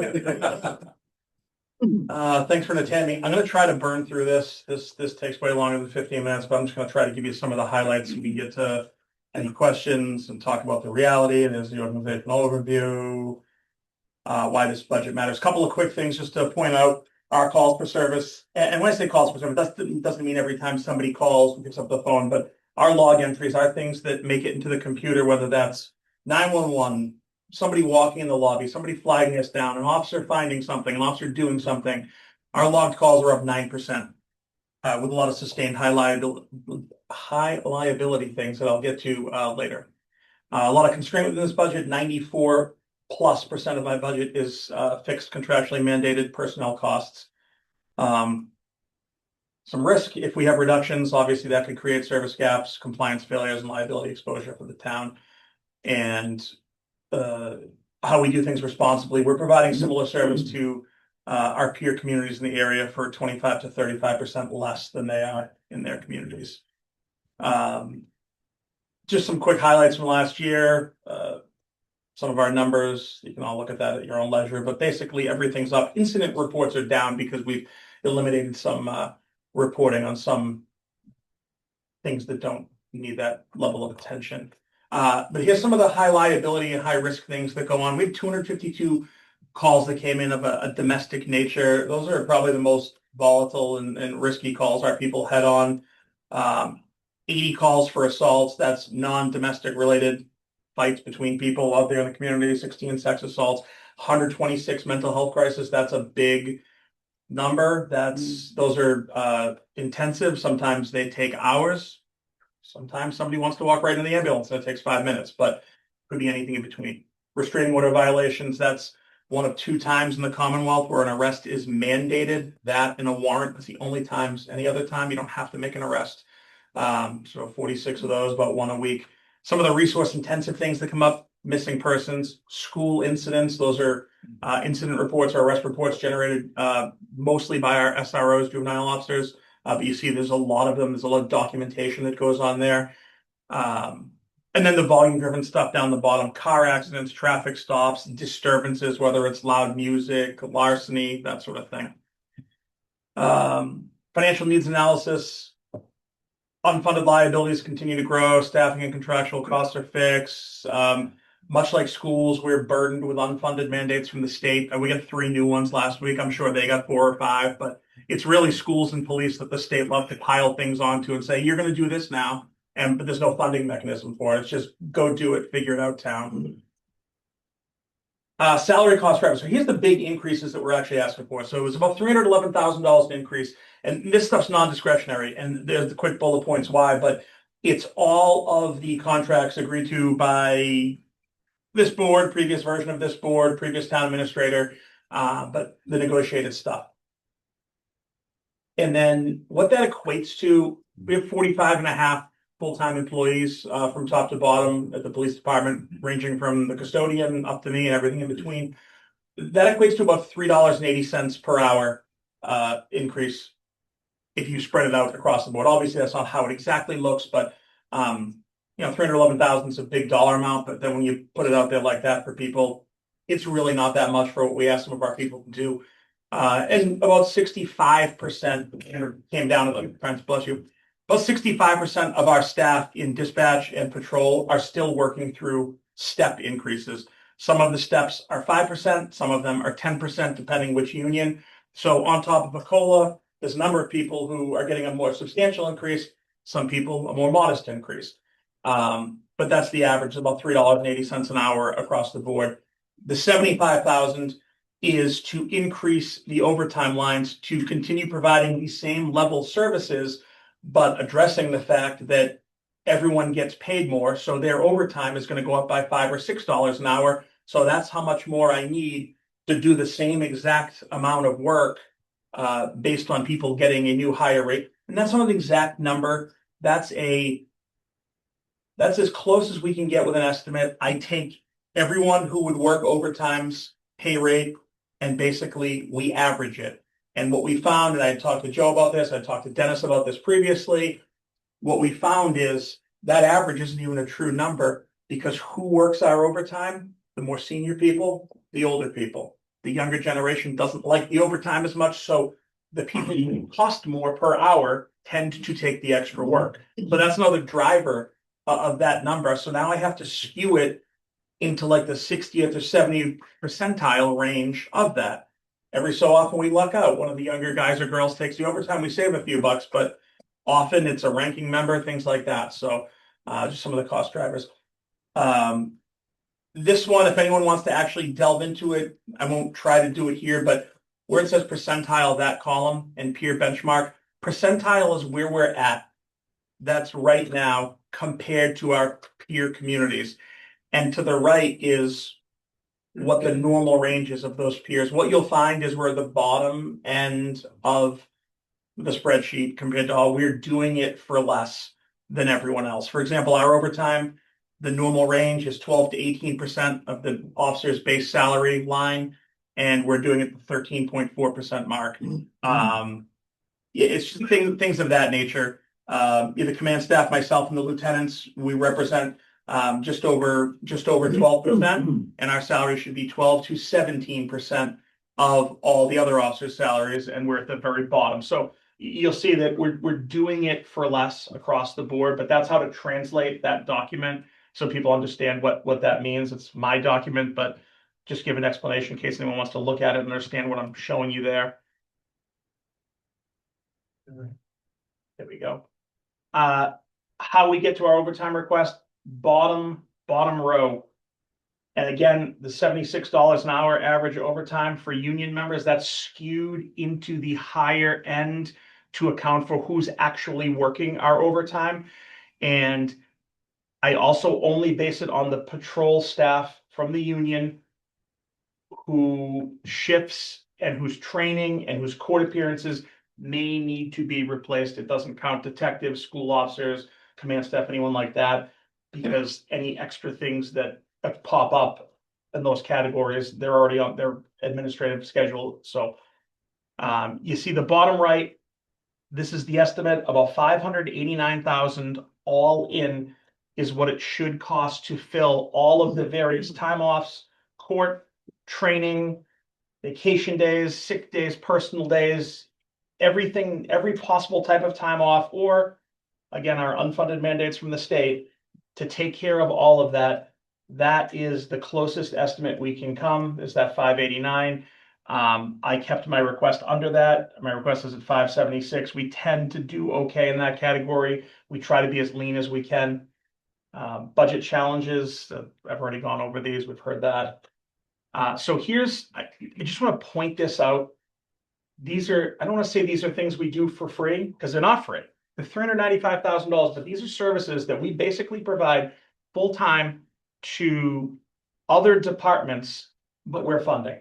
So we dispatch for fire, and 7 days a week between 7 a.m. and 11 p.m., we provide a second dispatcher on duty, and we try to have them exclusively handle fire. Obviously, they're cross-trained. They can help each other. If fire is busy, the police dispatcher helps. If police are busy, the fire dispatcher helps. But that cost me $180,000. I don't get any money from the fire department for providing that service. We provide 2 full-time SROs at the schools. In the schools, present Monday through Friday during the school year, doing stuff with the schools during the summer. You heard they assist, they bring the admins when they're doing home checks. 222 school-related incident reports last year. It's $185,000. Peter's a good partner. They will help offset some training costs here and there if a class comes up they need to go to, but that's small fish. That's a few $100s here and there, but there's the salary. So 7% of and then the overtime coverage for community events, that's some of the various concerts on the common, that's some of the stuff that occurs downtown during the summer, that's some of the parades, that's some of the events, some of them there's other accounts that pay for, some get paid for as a detail, but that's what we ended up have allocated and kicked in to things that often would be paid as a detail funded by either another department, another entity, including some school things. So 7% of my salaries are for things that are not really, that are really outside of our, not realm, but out of our control.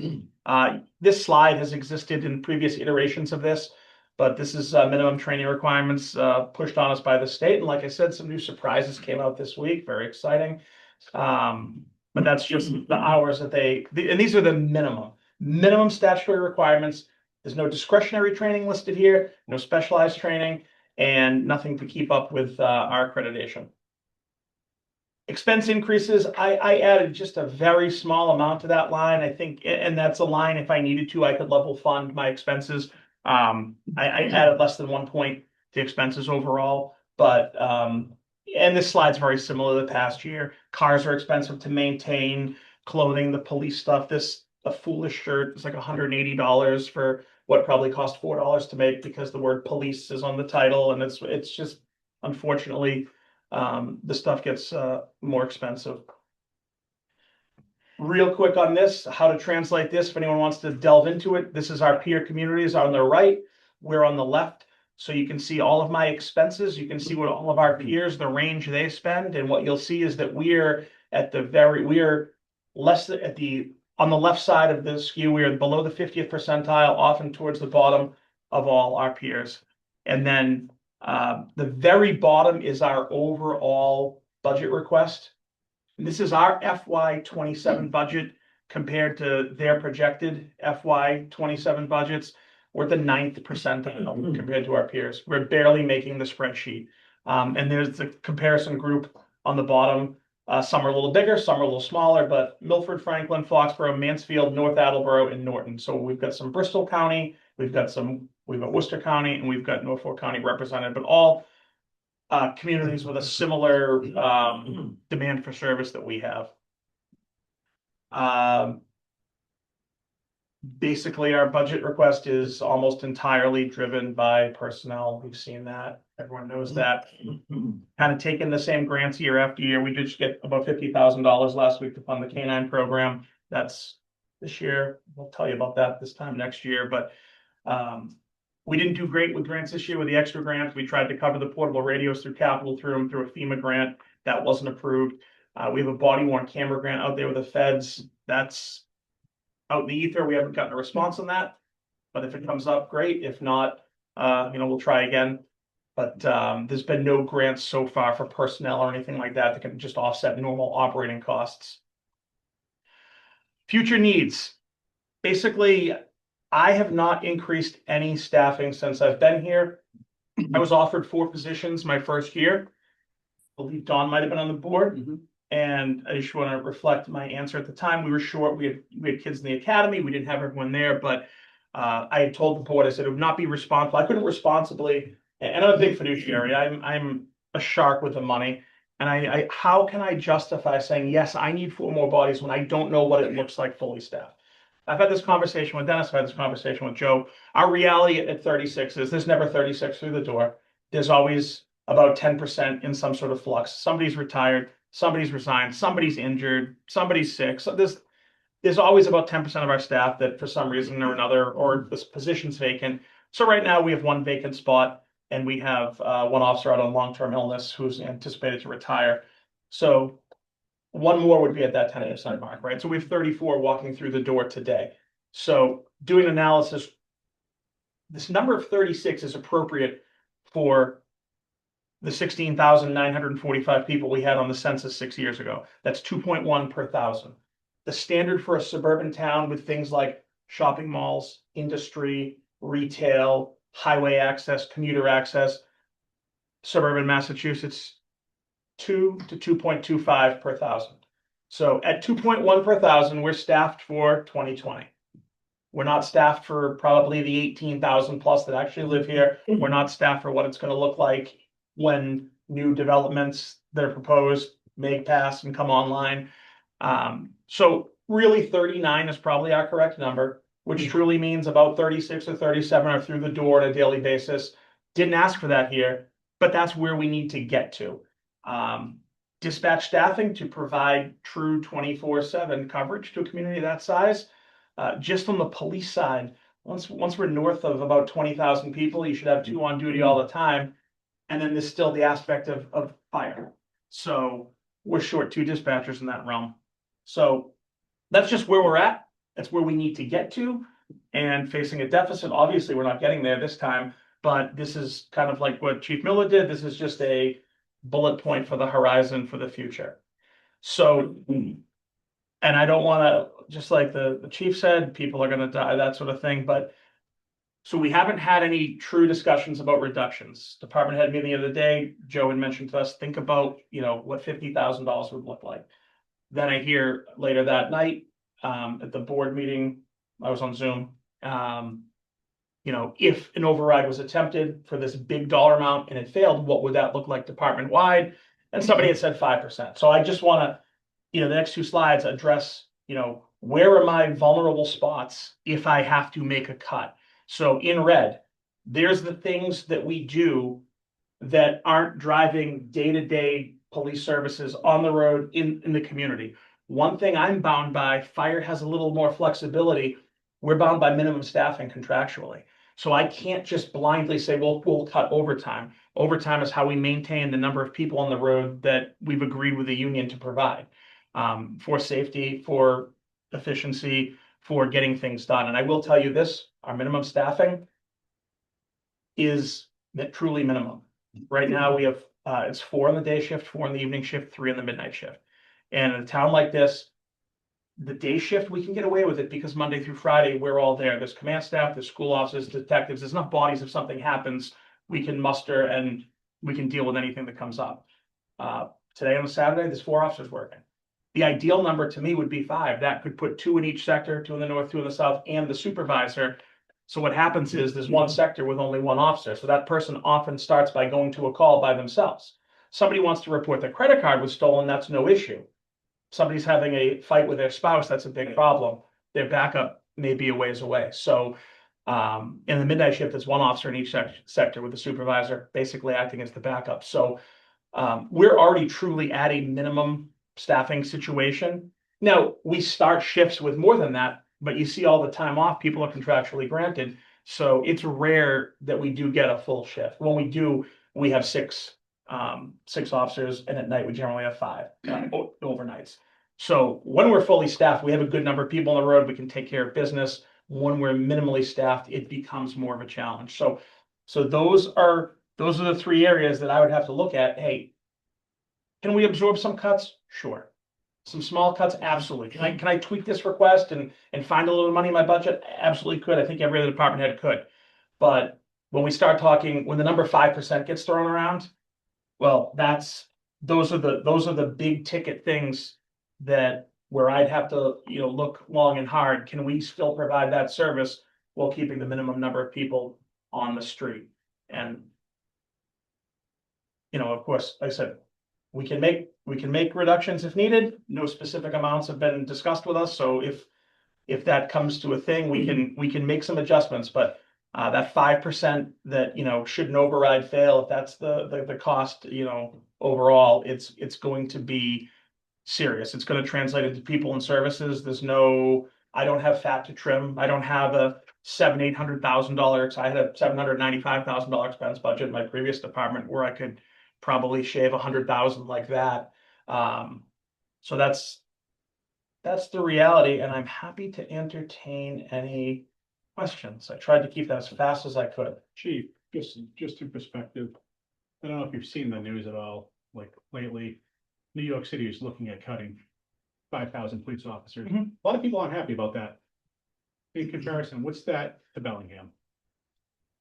So they have a $6.2 billion budget, billion with a B. So that request is 22 million. So and I don't want to get political, but they're painting the new mayor as, oh my, look what he's doing to NYPD, but that represents 1/3 of a point of their budget. 1/3 of a point. 1/3 of a point, 0.003%. So 5% would be draconian. Okay. As a comparison. But obviously city versus town is different, but a city can absorb a cut like that, and those are extra positions. That's the other part that's not advertised to the public. That was going from like 35,000 cops to 40,000 cops down there. So those are people not even through the door.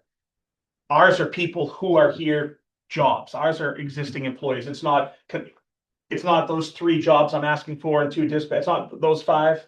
It would be people who are here if we had any substantial cuts more than 1% or so. I just know people are up in arms, so I wasn't, just for perspective. Right. Go ahead.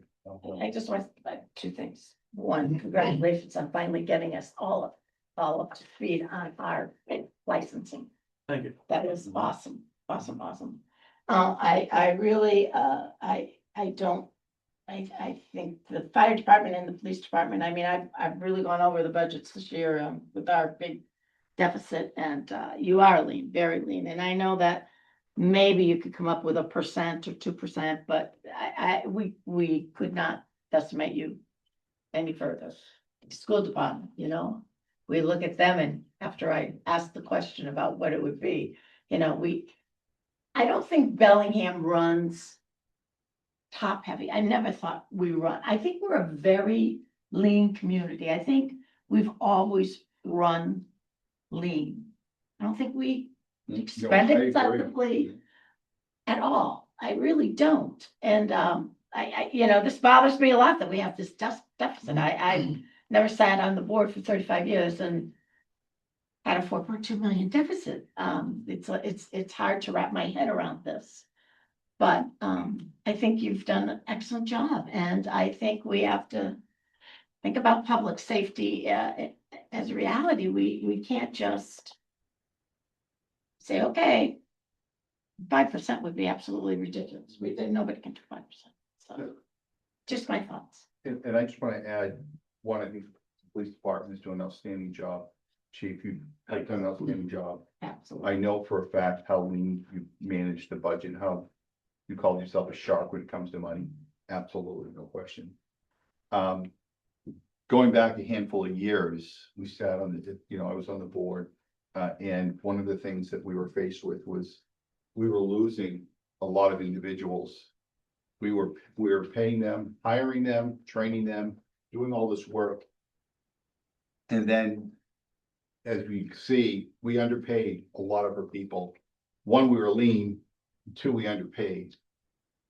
Now we have a staff where we're still not there with the peer towns. We have as much activity, maybe not as a Foxborough or a Milford, but because of just the dynamics of the town. But the reality is that, we have a really good staff, and both chiefs have done an outstanding job of hiring and retaining talent. And so we increase. As a board, we made a decision. We need to start paying our people for what they're worth, because we can't afford to lose. And that included across the board, not just police officers and fire department, but administrative staff, etc. And what I don't want the town to hear is, oh, you've given all these raises and look at these numbers. Well, these are contractual. But at the same time, we can't now ask the chiefs to say, reduce 2 positions, reduce this. We know salaries are our biggest expense, but we finally got to a point where we're still not right, but we're a lot closer than we ever were in the past. And we've grown a lot in the last few years. So one, I want to thank you. Thanks for the certification, but to the townspeople, we can't be asking the fire and police to make 5, 6, 7% cuts, because it's not going to be fewer copies. It's not going to be fewer uniforms. It's going to be people. That's where the big cuts come in. It's going to be people. And that's going to be the difficult thing. And I don't want to be part of asking the chiefs to cut staff. And I don't want to see school resource officers removed from the schools, because more than ever today, in today's environment, we need those police officers in the schools. We just do. I don't know what the daily volume is for them. I don't know if you need 2 every day. I have no idea. I trust the principals, the superintendent, and the fire chief police to figure that out. And if they feel the number's 2, then the number's 2. I'm not going to question that number. It should be 3. Who knows? I don't know. But I'm just not going to question. I can't ask you to do that. Personally, as me and the board, I can't ask you to do this. So we're going to figure this out. And it's not going to be easy. No, I appreciate the comment. A couple of points to that is what I didn't talk about obviously was recruitment and retention, right? So we've had very good luck recruiting. We've become a desirable place for people to come. We're not the highest paying, but we have a decent contract. I think we have a good management structure. And I want to answer your point basically. So we have 10 people of some sort of supervisory capacity, we'll say, right, for 45.5 employees. So that's a 1 to 3.5 ratio. The real quick, simple breakdown is I have 3 direct reports. My patrol lieutenant has 6 direct reports. My admin lieutenant has 3 direct reports, and my support services lieutenant has 7 direct reports. And then all the sergeants have 5, 6 direct reports. But when you space it out, it's a 1 to 3, 1 to 4. There's some agencies out there that it's very popular in Rhode Island. It's, oh my God, there's lots of chiefs, but no, can't say that anymore. But there's no, where's the help? There's no workers. Everyone's got a title, and there's 4 police officers, but there's 14 people. I heard this at accreditation the other day. They're reading off the stats of these departments, and it's, chief, 2 deputy chiefs, 6 lieutenants, 14 sergeants, 3 detectives, and 8 police officers. Oh my God. So we do run lean. We've done some reclassifying, but we haven't added anything. And but Don, recruitment and retention's been a huge thing, and people want a nice facility. They want good leadership. They want good management. They want a fair contract. They want nice equipment. That's kind of about it. So some want a little more action than others. Some want a quieter place than others. But ultimately, if you're giving them good contract, treating them well, the equipment's decent, that's what they look for to come and to stay, and not to leave. So, and I think we've got that part fixed. I certainly don't want to go backwards in time. And as for the schools, hey, quite honestly, could we justify 4 SROs, 1 at each elementary school? 1000%. Do we have the money or the bodies for it? No. So we have the middle school SRO, we have the high school SRO, and each one splits and has an elementary school that they kind of pop into periodically for a presence. Because at those schools, really, it's just reading to kids and being a presence versus the older kids. There's a lot more situational things that develop they have to deal with. Chief, I know you keep on going on about running lean. How does your run with the station improvements? It's done with one punch list thing. That's why I haven't turned the money back to the town. It was a baller grant thing. There's money to go back? 12%. So it'll be about, Yeah. well, and listen, this will be a quote somebody will use, right? There's 2 types of people. You walk into a car dealership, there's those who will buy the car for what the dealer tells them they're going to pay, and there's those who will say what they're going to pay. And so, I'm that other category. And fortunately, I've gotten my command staff on board with that too. So we do very well with vendors, with procurement, with contracts, and we don't take it when somebody tells us something's going to cost X. It always costs Y. They're just used to municipalities just nodding and smiling because the people don't care because it's not their money. But that's part of what I've done with my leadership team is train them to be good fiduciaries of the town's money. And if that means having a vendor's feelings slightly hurt, I don't care. Thank you, Chief. Thanks, Chief. Thank you, Chief. Thank you. Oh, hold on. Can I ask a question? So you know there are 2 employees who spend their full time at 2 schools. Yep. So why doesn't the police department invoice the school department for the cost? Well, somewhere we're on a finance committee that happens, and then the money comes back into a revolving fund, and it's a whole sticky situation. But it's a discussion. Some towns where I came from, that town paid for half of the SRO salary for, I think, 2 of the SROs, and there's a charter school there that also paid for a bulk of it. And it was all split up in a different fashion. Here I absorbed 1 school resource. I added a second due to the volume at the middle school, because quite honestly, for those school-related incidents, I don't know why it's that 13, 14-year-old group is more demanding on services.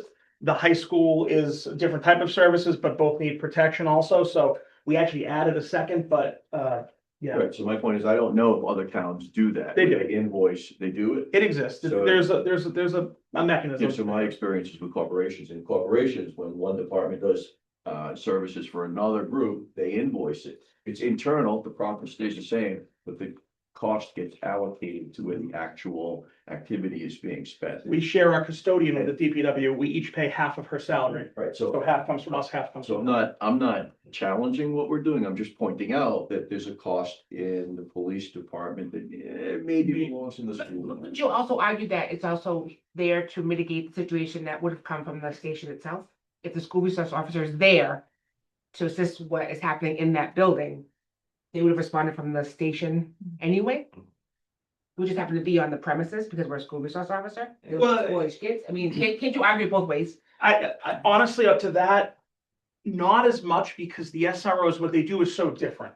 It is. If but- you're a line police officer and you get a call, go to the high school, Mike and Jen had a shoving match and they're mad at each other. That police officer's gonna go take a report, they're gonna take out charges, they're gonna leave. The SRO is a whole different realm. They're gonna look at alternative pathways. Is there a diversion situation? Gonna do follow-up. It's a lot more intensive what they do because they can actually spend the time to do it. They're not doing the, let's go address this, put a Band-Aid on it, put out the fire, move on to the next thing. So that's why the schools like the SRO program, because they can really spend that time and solve problems rather than, because the other method just creates more problems. It doesn't work. We know that, but that's just how our system is built. So I like your train of thought, but I think with the schools having the issue that they're having at this point in time, I don't think it would be wise to add more to their existing struggle. I can send them a bill for 350,000 and see what happens. I mean, but I think you're FinCom. I'll just ask for I think, I mean, we can have a discussion next week possibly about this at the Monday meeting. I'm just pointing out that his budget is overstated by 180,000. Oh, no, That's my point. We do have them during the summer. That's a short window of time. So it's, I mean, also the dispatcher, I mean, we could probably add that to Chief Miller's budget as opposed to coming out of Chief Bitz's budget. But I mean, that's probably a discussion down the road more. Yeah. I'm not promoting it. I'm just- I get. You know, years ago, the transportation budget was under our budget, right? And then we moved it over to schools. It's like, why is it in ours? It should be in schools, right? When they budget for it. Same thing. The SRO could be in the school's budget, but then he's just gonna be asking us for $350,000 more. The $11 million of health insurance could be allocated to each department. You're absolutely right. Yes. Couldn't agree more. It's not in the school department budget. That would be a big number. Yeah. It would be a huge number. It's just at the end of the day, the mechanics at the end of the day are the same, right? It's more of the perception that I'm you only make. making a point for a perspective for people to think about the numbers a little bit of a different. Oh, yeah, no, I get it. No, you're right. Total at the bottom stays the same. Stay the same. Yeah, it does. Thank you, Chief. thanks. Thanks, Chief.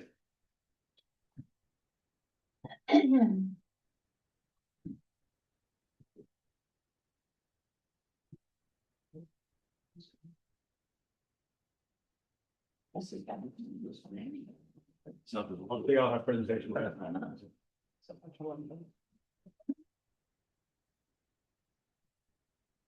We're running a little bit behind schedule, Jesse, so. I'll keep it brief. Okay.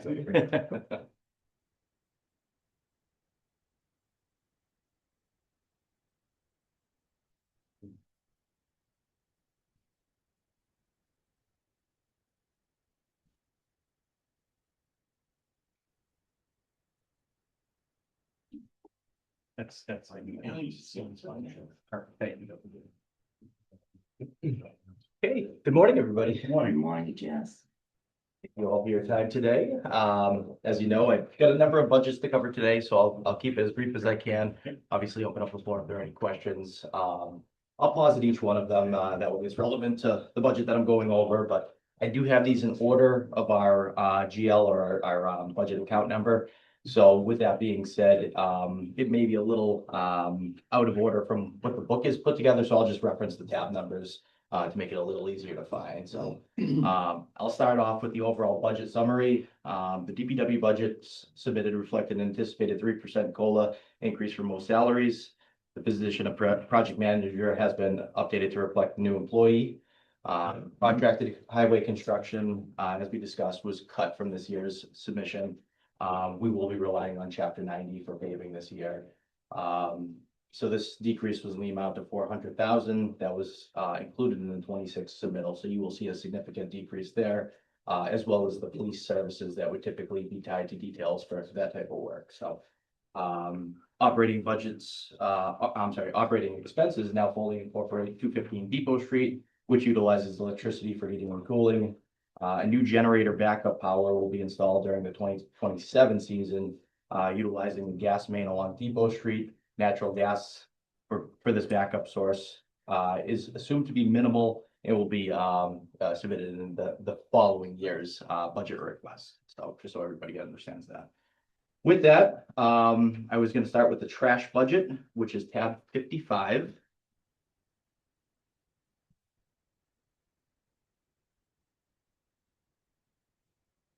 And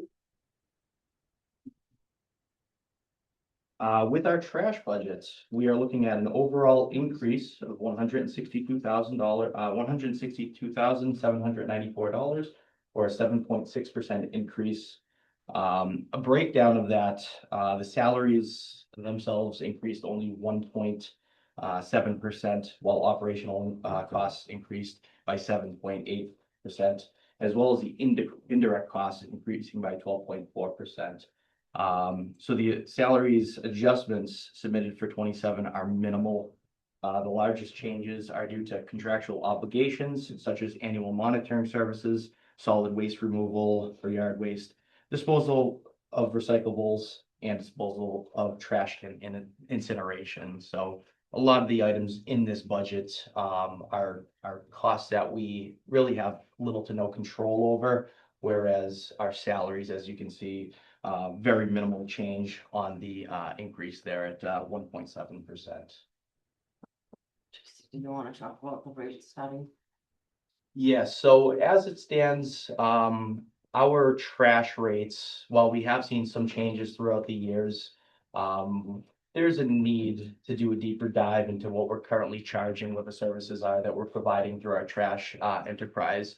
And similar to what we did for water and sewer in years past, doing a full-blown rate study. So we have authorized this trash rate study to commence and again, take a deeper dive into what we're providing, what we're charging, and try to get ahead of, any of these anticipated costs that may be coming down the pipeline, and making sure our trash enterprise sustains adequate. So, with that, if there are any questions, happy to answer them. If not, I'll move on to the next. Thank you. All right, thank you. Up next, we have water. This is tab 60.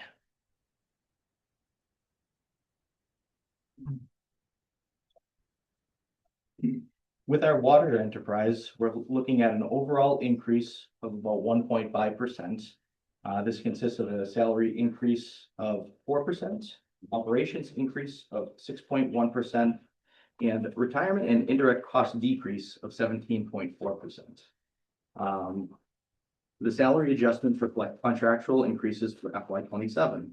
The largest increase to expenses falls under the contracted services. Reductions were made where feasible to offset the necessary increases. We anticipate significant increases to this budget in years ahead as the PFAS treatment facility is currently underway, with an estimated completion date sometime in 2027.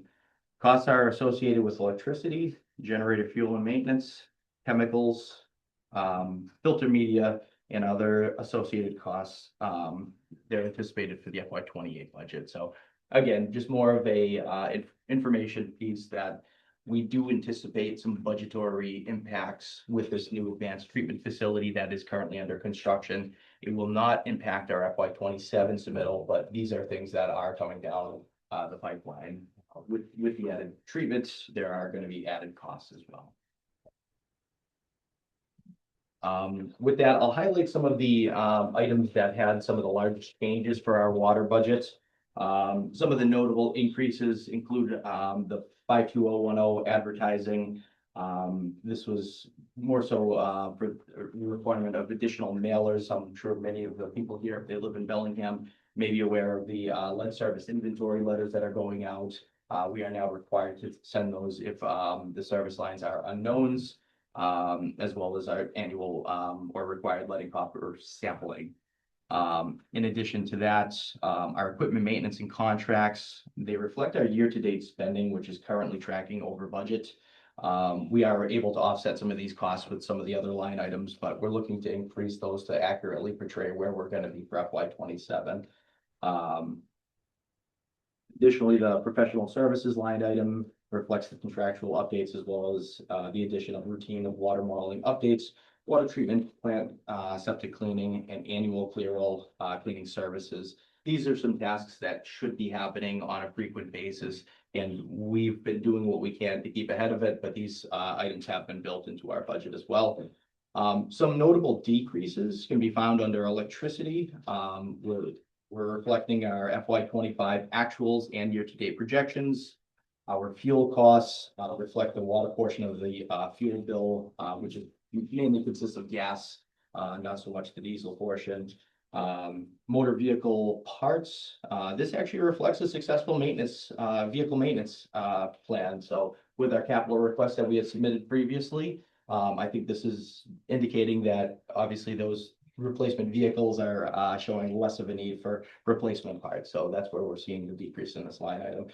And lastly, our 54140 chemicals line item, we were successful in joining a local consortium with a number of other municipalities. One of the benefits of a consortium is you're buying in bulk. So items like chemicals that we use at our water treatment facility, we're able to actually reduce the cost with these mid amounts. So we were successful in reducing that line item as well. Thank you. Excellent. If there are no questions on that, I'll move on to sewer. Sewer is going to be found under tab 45. And with sewer, we have an overall increase of $405,000, about 22.71%. The salaries portion increased about 3%, while operations increased 15.58%. We do have some costs that are outside of our ability to adjust because Bellingham does not treat any of the sewer in town. And I apologize, I did not move the screen here. Here we go. Sorry about that. Let's see here, sewer breakdown of what we have here. The costs that we pay there are two treatment facilities that we send all of our sewage to. We have one in Medway, the Charles River Pollution Control District, and we also have one on the south side of town, Woonsocket. So Bellingham does not treat any of the sewer, but we do pump the sewer into these other locations. So these costs are reflected through our largest increase, which is found at 31.64% this year. And other costs increase are included in our retirement and indirect costs, which increased by 40.46%. Bellingham's rate study was finalized during 2025 with an increase with increases anticipated for the years to come. The FY27 submittal reflects a 3% increase, as I mentioned, to the salaries, 15% to operations, and 31% to the CRP, CPD, and WWW TP fees. While the DPW continues to keep salaries reasonable, other fees remain outside of our control. Outside of the Charles River Pollution Control District and Woonsocket projections, electricity and contractual services are the largest projected increases submitted for the FY27 budget. So I can run through some of the notable increases, which again, I mentioned our electricity. So the submittal for FY27 reflects the FY25 actual usage at each of these facilities. And these include Mechanic, North Main, Potter, Douglas, Benelli, High Ridge, Old Bridge, Pine Grove, and Dupree. A percentage increase has been applied because each year electricity and things of that nature tend to increase. They don't typically go down. So we applied that to these factors. Our largest increase is going to be in line item 56900 through 56980. And again, these are all of our Charles River Pollution Control District and Woonsocket fees. They reflect O&M and maintenance items submitted annually by both receiving facilities. Bellingham, again, does not own a treatment facility, so we are bound by the fees that we receive from these facilities. In a nutshell, Blackstone Street is kind of that dividing point. Sewer on Blackstone Street and north go to Medway, and anything south of that, for the most part, is going to Woonsocket. Some of the notable decreases in the sewer budget include the 52110, the heating oil. It reflects the actuals compared to what we're paying for current pricing. Our professional services did decrease. It's actually a proper alignment. We're continually going through our budgets, and we have split bills, for example. We might have several budgets that use one contractor, but it services throughout water, sewer, things of that nature. So we're trying to properly align. If we're paying for a modified 2400 here, it should be over there as well. So again, that's more so proper alignment. And again, that 54230, the motorized equipment and parts reduction reflects a significant increase to our capital replacement plan. So we did some sewer grinders. Many of you are probably remember at town meeting, the capital request, items like this are reflecting that, you know, our upkeep, our proactive approach is helping offset some of these motorized equipment and parts, fees that we would, typically get if we didn't, do a routine replacement plan. So. Thank you. Any questions on that? Yeah. Okay. Yep. Stormwater, this is tab 47.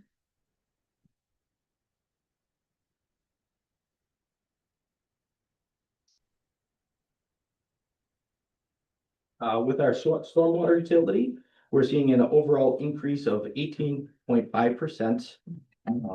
Similarly, salaries, we see an increase of 2.8%, operations increase of 3.29%. And really the largest driving force here is the retirement and the indirect costs. We saw a significant increase or an offset here. Salaries and expenses have received minimal increases for the FY27 budget submitted. Projections reflect a 2.88% increase in salaries and 3.29% increase in operations. And similarly, I can run through some of the notable increases. Item 52010 for advertising has been increased to reflect some of the annual stormwater notification and education leaflets that are sent out. 52901 for police details was increased. It was adjusted to reflect the detail rates. There was a modification at some point. We're just trying to catch up with what that actual hourly figure is. And then we just apply it to the number of hours that we estimate. 54130 construction material. This is actually a new item we're looking to add for stormwater construction materials. So similar to what we would see in highway and things of that nature, we would anticipate construction materials for our stormwater enterprise as part of our routine operations. And lastly, 54210, our hardware and non-motor tools. This has been increased to address issues that we have at some of our retention basins. I've got a visual here. Everybody's probably aware of the retention basin at the middle school, for example. They all have fencings, gates, things of that nature. So we're looking to fund some of these deficiencies that we come across, whether there's a damaged gate or a tree fell on the fence, you know, looking to do routine repairs as necessary, as opposed to capital requests for things like that. A lot of times they're minimal in nature, and this would be a good opportunity to fund that type of repair.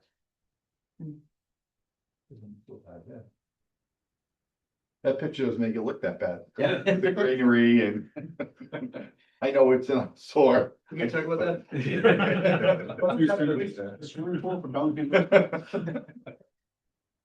Not the state's, the contractor's responsibility.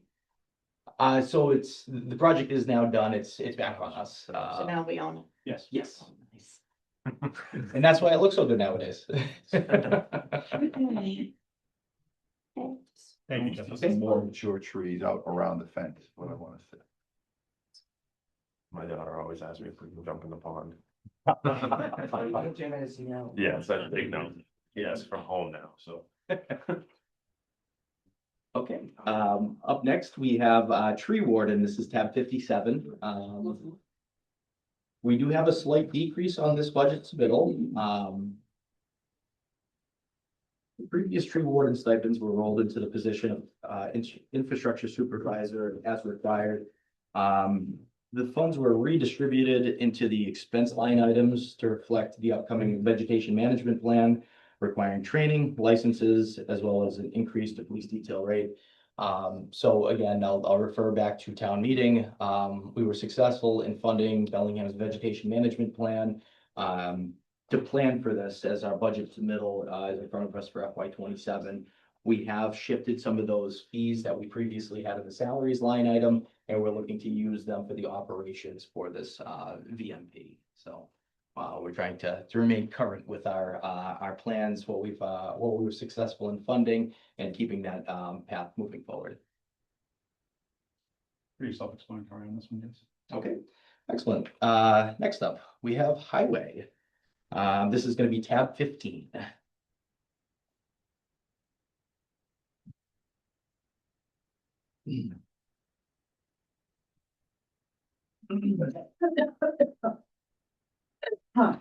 So again, I'll touch at a high level. Joe and Heidi both did talk about this early on, but due to the available funding for the town of Bellingham, the FY 27 highway budget has been submitted with a net decrease of $394,000. So again, we cut the 400,000 for the paving, some police detail work associated with it, but there were some increases to items such as salaries and things of that nature, resulting in a net decrease of 394,000. So while the figures were much larger that were cut, the difference is slightly smaller here. So some of the notable increases we find under 54310, the street lines and traffic signs. This reflects an annual bid that we received for the line painting, as well as traffic signal maintenance, and other replacement sign requests throughout town. Our Bellingham's TAC, or Transportation Advisory Committee, does fund the request through a sub line item of this 54310. So as these requests come in, this is how we fund those costs that are requested. Additionally, the line item 52591 for vehicle inspections was increased to actually reflect the number of vehicles that we're inspecting on an annual basis. We took a better look at how many vehicles we had in our fleet, which translated to 35 large vehicles and 22 small vehicles, and just multiplied them by the cost for the inspection sticker. So there was an increase on this line item for this budget submittal.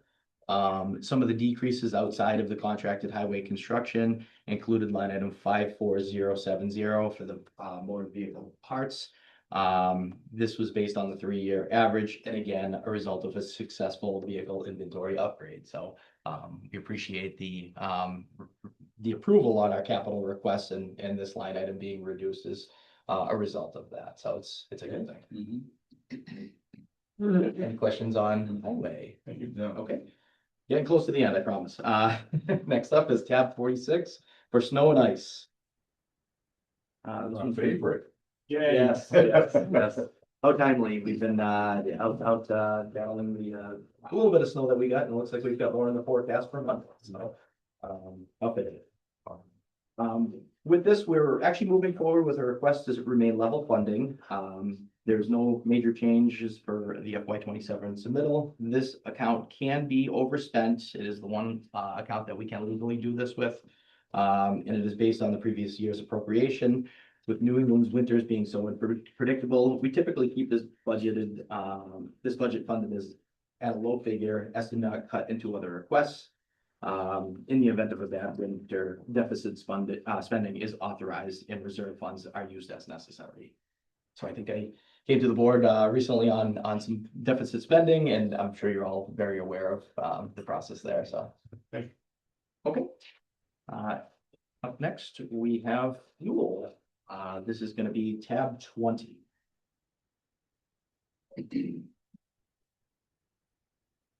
This line. Oh, thank you. I'm sorry. Good opportunity to look at some of the equipment that we have, and I mean, Vance actually did a nice job painting up a V-plow at our new DPW facility for those that haven't seen it. There was an adjustment made on this. I don't know if it made it out to everybody. This was actually decreased. I had noticed a mistake that I had made when I submitted the budget. It was actually for the entire fuel budget. I actually had to reduce this because some of our enterprise accounts pay for a portion of the fuel budget. So it is actually a little bit less than what's submitted here, resulting in an overall decrease of 8.34% on fuel. And fuel is pretty simple. It's simply the average the average cost of diesel or gasoline multiplied by the full fiscal year, which would be FY 25, for how many gallons the department used. So this is just a very straightforward figure that we present based on consumption for the last available full fiscal year and the current average pricing for fuel. So pretty simple. And for the board, these books were already printed because this was identified on Wednesday. So it reduces that 260,671 down to 199,766. Thank you. Jesse, is there any increases in the enterprise funds? Like, is the offset going into the other funds? They were already in there. Nope, Okay. no changes in the enterprise funds. All right. It simply came down to an Excel, like I missed it when I originally submitted. It should have been multiplied by 0.73%. It never went in for this one here. so Okay, that I'm was the just only one. wondering, because I'll probably make this change before I leave. Excellent, thank you. Up next, we have cemetery, tab 10.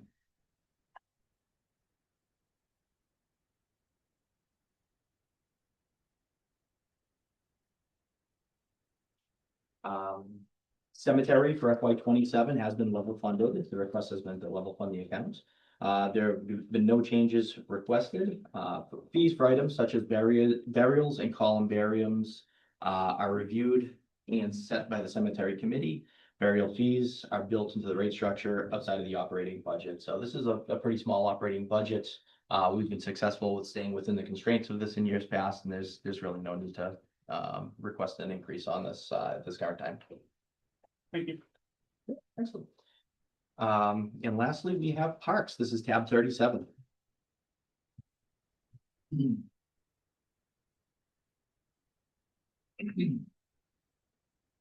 For our parks request, we have an overall increase of 2.4%. We actually saw a reduction in salaries of 2.8%, but we did see a slight increase in operations, 12.2%.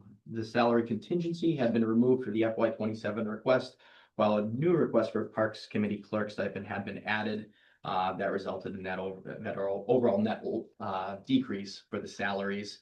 Line item descriptions were updated for this middle to reflect the actual expenditures. Some of the notable increases included electricity, and this is the actual usage at Arcan Park, Rentham Road, Crooks Corner, and Silver Lake Park. Again, we take those previous figures, we look at what our current rates are per kilowatt, and then we put a slight multiplier in there to plan for the year ahead. 52200, grounds materials cost reflect an annual playground inspection that we are now doing. Obviously, we want to keep our playgrounds as safe as possible, so we are going through with an annual process of having an inspection performed there, as well as 52400 professional services. We now incorporate the porta potty rentals throughout town. Notable decrease for our parks includes the heating fuel. Again, it's the FY 25 actual usage at 200 Rentham Road in both heating oil and propane for the hot water tank there. So pretty straightforward on those ones there, unless there are any questions. Jesse, I just have one question. Yes. Looking at the appointed salaries, with the 100% change, 3,000. It's down to 6,000. What's that about? Yes, so we will need a change to the description on this. That is the clerk that I mentioned. So with the with the Parks Committee, we now have a stipend paid for that position. So that's where that fee comes from. Okay. It's for the Parks Committee clerk, minutes clerk. Jesse, do you think you need a different line for that? I think we could probably recode that, yeah. Yeah. Yeah, If you want to send me an email, I'll create that. excellent. So there's less confusion. Yes, yep, absolutely. That line item. That was the last one I had. Yeah. Painless. Nice one, Jeff. Not exactly painless. As always, Jesse, I appreciate the work you and your personnel do, especially this coming weekend. I'm sure it's not going to be a fun weekend for them. So Mr. Griffin on my street going up and down in the truck, getting everything ready. So hopefully it's not as bad as they're saying. They've certainly committed, we've got a great crew and, we're fortunate for what we have. It's just been a brutal winter, they're We're paying for the good ones. we are paying for the good ones, that is for sure. All right, thank you, Jesse. Thank you. Thanks. All right, we are behind schedule by over half an hour. Joe, I did have one question that I wanted to bring up. It's on the Board of Health budget. I'm upset Mr. Dillon isn't here to discuss the potential salary increase for the appointed salary for the Board of Health that I outright just cannot support. Oh, let me get to the tab because I don't believe in this. Looks like it might be. So I have total one.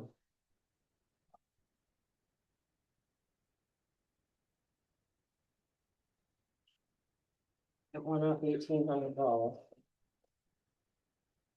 Is that because of the added members, the two added members though? There's seven now instead of There's five. five, no, there's five There's instead of five three. instead of three, that's right, I'm Yeah, sorry. that's You're okay. That's why. I think that is, I don't think that was the other. Okay. Yeah. I think. I just wanted to make sure. I think you're right. That's. Yeah, one chairman, 5 RN. Yeah, they're the same thing. So looking at, yeah, it looks like at least there's not the change, but that change to the number. Okay. Is that Okay, increase. all right, I just wanted to make sure. What tab was that? It's, what I want. This is the 51180. We're just spending what, 900, 900, I think. For the regular board, and then there was a bump for the chair. If I could do that. 18, Yeah. 1800. There's For like each member. I just wanted to make sure all these. No, No, he because, didn't put that in. Okay. no, there's been a verbal Yeah. inquiry as far as Board of Health, and it was recommended. I recommended that, because it wasn't in the budget, that they would have to submit it as a separate article and would be reviewed with the select board and Okay. finance committee at that time. Perfect, all right. You have anything else, Joe? No, you know, there's a lot here. There's a lot of smaller departments that we also haven't covered, for the most part, like the inspectional services and land use is just contractual increases, per contracts. Conservation, we did a minor increase to reflect actual costs of surface water management treatments that are done at some of our ponds. Because those are directly contracted out. Right, And then they were actually paid by, I think, some of Jesse's parks. So one of the things we tried to do is take a look at some of the where they actually live and put them in the department so that they aren't sort of giving the impression that, well, there's only a portion. It really is a conservation task that then funds were coming from another department. So, you know, there may be some other questions that the board has as going through some of the other tabs that I'd be happy to discuss. And see, No, I went there was through- nothing really outstanding there. You know, I There- think the ones we need. There's a few concerns that I have that we'll talk at a different time, with certain departments. So, I just want to go on the record saying I don't want to touch police, fire, or the DPW budget at all. I don't think that they are operating at a bare minimum. And I think if we do any cuts to them, it'll jeopardize public safety. Absolutely. And I'm not okay with that, at all. I mean, even I know Chief Miller has been very generous, saying 2 to 3% he could live with. I'm not okay with 2 to 3% reducing your budget at all. It's jeopardizing safety. Chief Fitz, you are as lean as they come, with the budget, and I'm not okay with touching that. Jesse, you're in the same boat. It's gonna jeopardize safety. It's gonna jeopardize, you know, plowing. You don't plow the roads this week, and guess what? The cruisers and the fire trucks aren't gonna get there. So, there are other departments that are not gonna probably be very happy with me. But that's just something we have to deal with. Mr. Spencer, Ms. Monday? By all means, sir, go ahead. I'm not comfortable with any of my budget right yet, and this is still very fresh, and I appreciate all the hard work that's gone into it, and it's been numerous hours spent cutting, rebuilding, building back up, cutting it down, and I appreciate that. I really don't know where we're gonna go from here, but I think we collectively have to make a decision of where we want to invest in, and where we look to going forward. It's not about a Band-Aid, it's about really true thoughtful thinking going forward of how we're gonna invest. I don't wanna cut schools. I don't wanna cut fire. I don't wanna cut police. I mean, we've done a lot of hard work getting to where we are. I don't wanna go backwards, but we have to really think about how we're gonna do this going forward together. I think I'm in the same boat. I don't want to see anyone face any cuts, but I think the override for this much money is gonna be a tough sell. the people in town, and there's gonna be a lot of questions, and it doesn't seem like a lot when you spread it out over households, but people are living lean, very lean as well. So $110 a quarter is gonna be significant. Yeah. So it's gonna be a tough decision to make. Heidi, do you have anything? Commissioner Assistant, see if we can do that. Yeah. Okay. So we have that joint, sort of bringing everyone back on March 2nd, school committee, finance and select board, and everyone has a copy of these books. I anticipate that on a staff level, we're gonna run some scenarios and look at some things to review with the boards, and also if there's any feedback you may have, feel free. My door is always open. It's a very challenging situation that we're in. But in working with everyone has been very open and honest with what their needs are, what their impacts. I know we'll be able to find some way out of this. FinCom, you're here. Anything from FinCom? John, any thoughts? Finance Committee? What you heard today? No, I'll have some questions later when they present to us, but, I just have a weird question. I'm thinking 25 years ago. A lot of the select board members used to have Boy Scouts and youths help in the Parks Division. Matter of fact, my daughter back then was one of them. They would hire them at bare minimum to have them paint the swing sets and rake the lawns if they're bad, redo the mulch beds or stagger the stones and stuff. Does the town still do that, or is that like off the radar? answer that question. Okay. So my son did that when he was 15, and at the time, they had more people applying than they needed. Now, my son said people don't want to do it. But they do try to get people to do that in the summer. In the summer, we do have the college kids come back. I think you have a handful probably, right? Yeah, we usually have, we shoot for 8, between college and high school, yeah. Yeah, so it's still there. Okay, how about Boy Scouts? I think you have to be, I think from an HR side, you have to be very careful with how we use kids. Right, okay. So. Different. Because I know a lot of troops will like to build something. They for the town to do keep it their at the Eagle Pentagon. Scouts projects. There are several throughout town. Okay. That I'm aware of. They help with some of the veteran memorials? They help with the veteran memorials. I think there's a library at Cook's Corner, a little, Yeah, there's a few. They have fewer scout troops, they Yeah. have fewer numbers Right, exactly. doing that. so. Okay. but no, but as far as what you heard, the finance committee doesn't have anything at this time. Thank you. So, can I make one point? Yes.